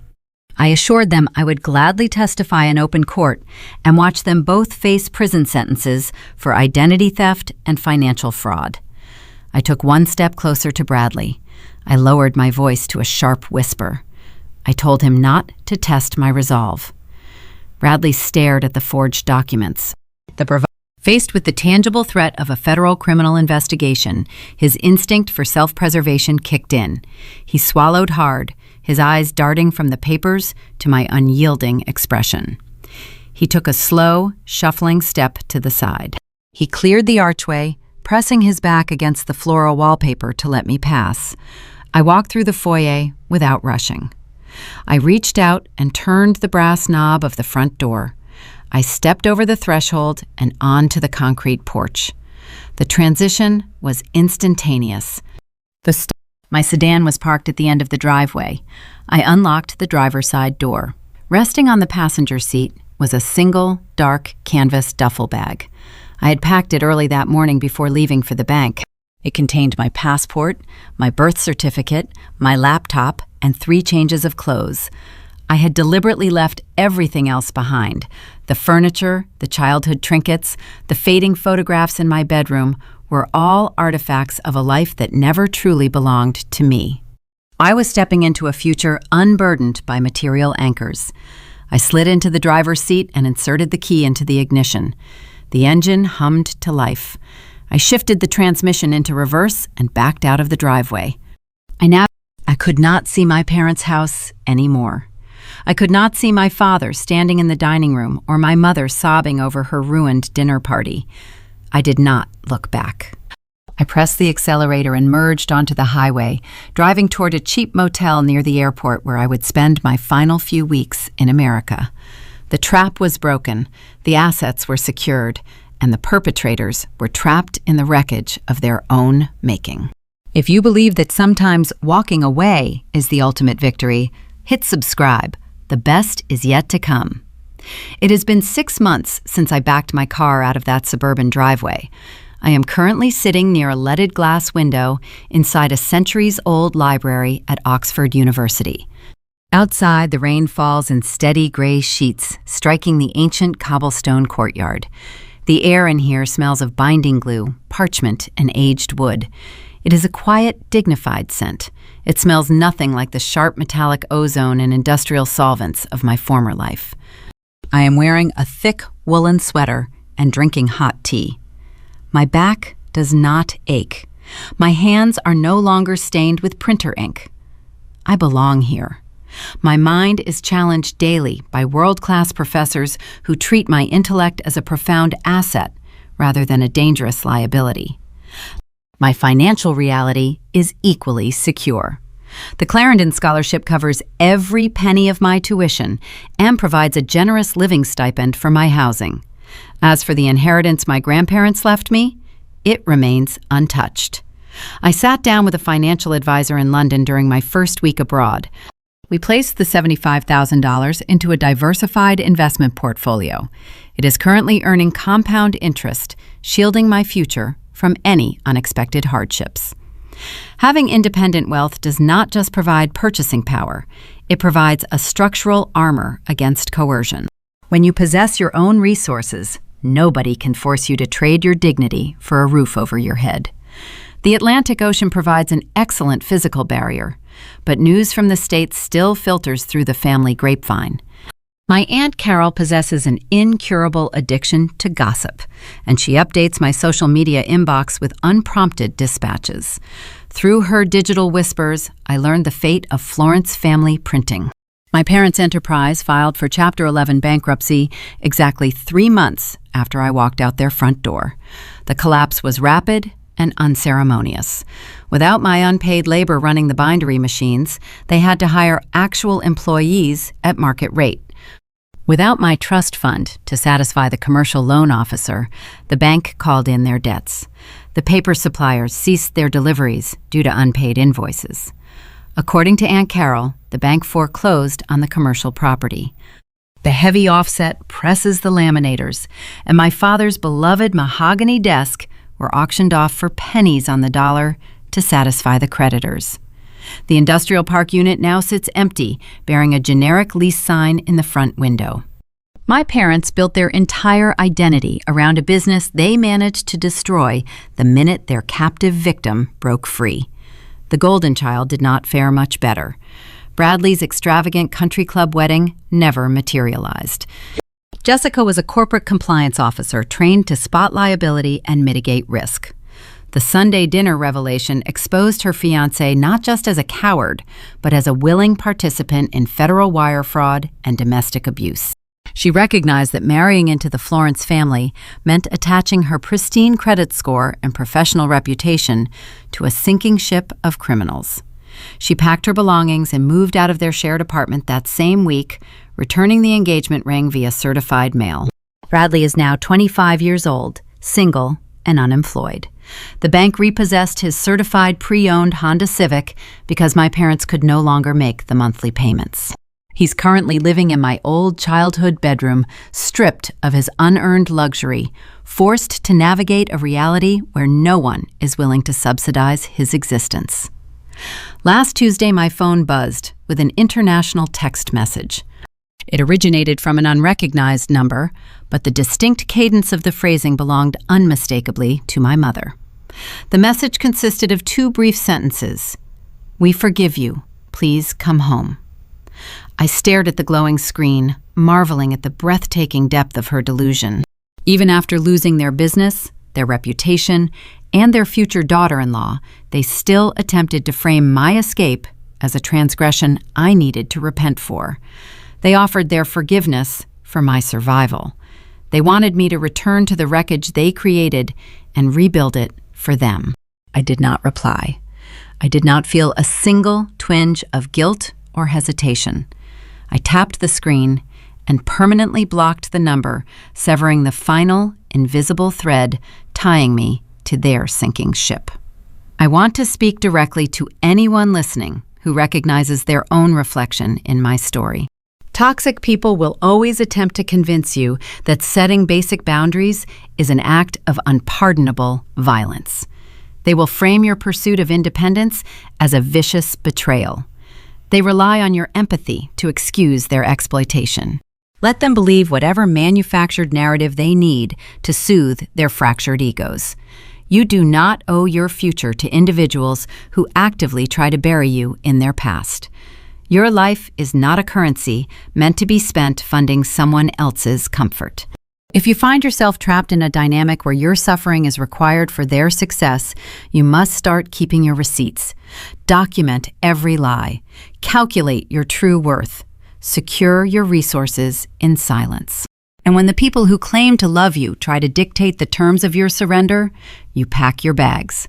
You walk out the front door and you show them exactly how high you can fly without their hands wrapped around your ankles. Thank you for listening to my story. Guard your truth and never stop fighting for the life you deserve.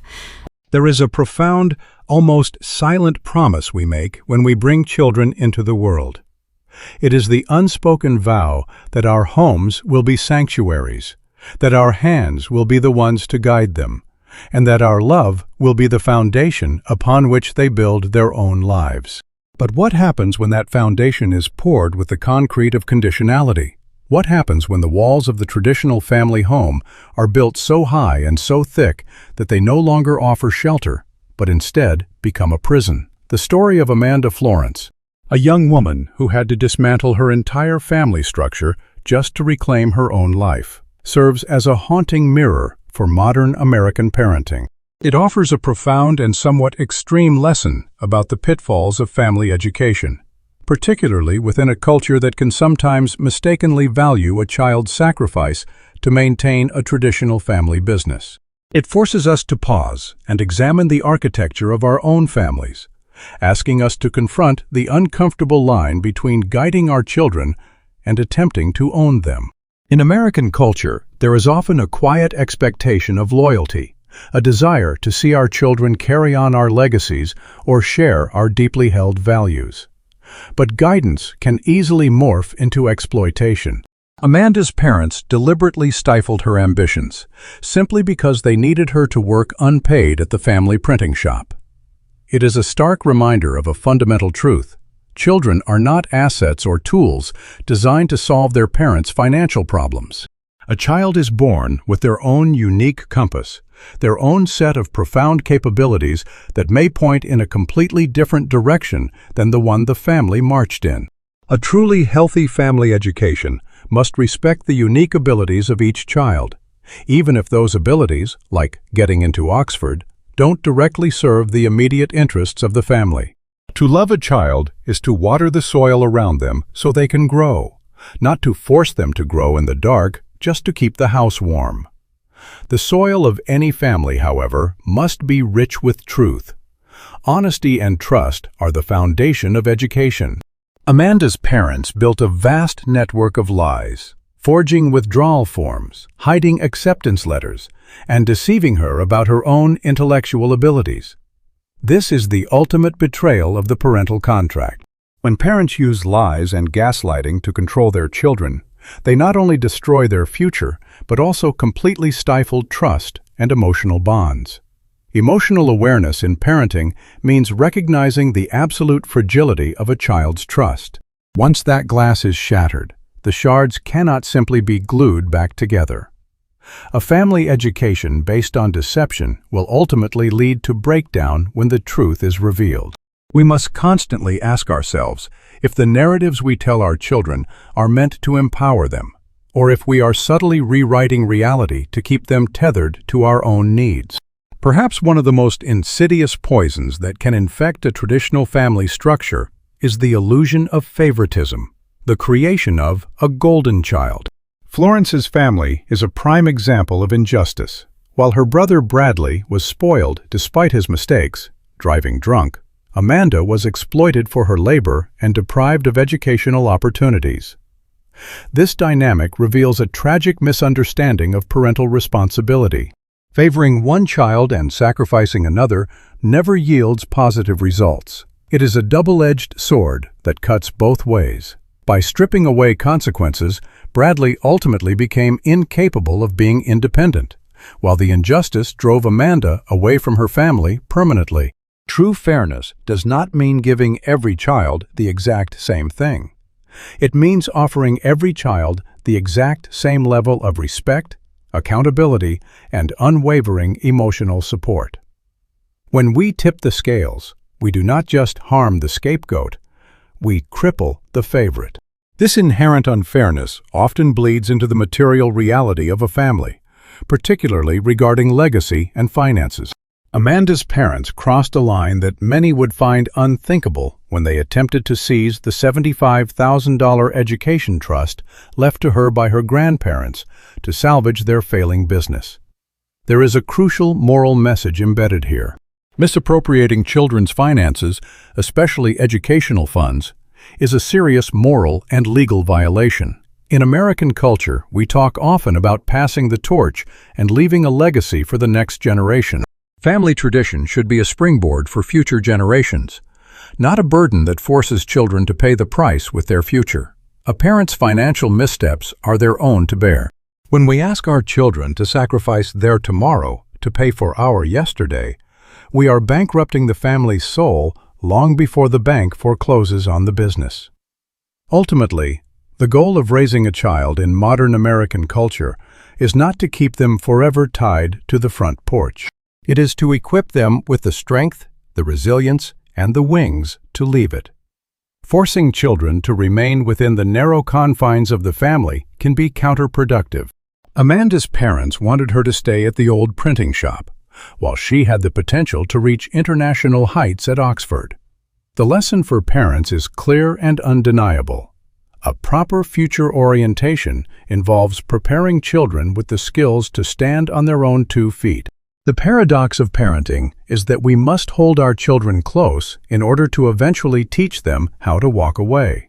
When parents try to bury their children in their past, the children will find ways to break free and protect their own future.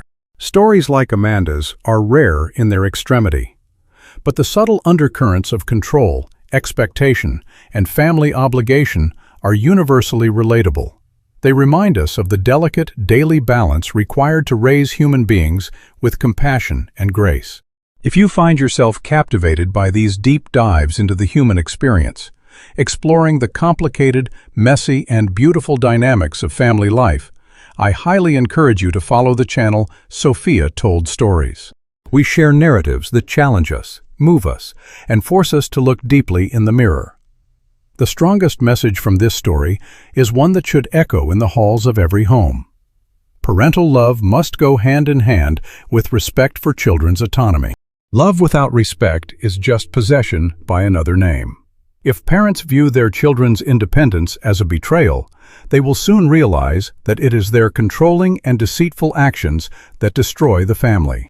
As we turn out the lights in our own homes and listen to the quiet breathing of our children sleeping down the hall, we are left with a lingering, beautiful, yet terrifying question. Are we building a runway for them to eventually take flight? Or have we been quietly weaving a net? The answer, perhaps, is only fully revealed when they finally step up to the edge.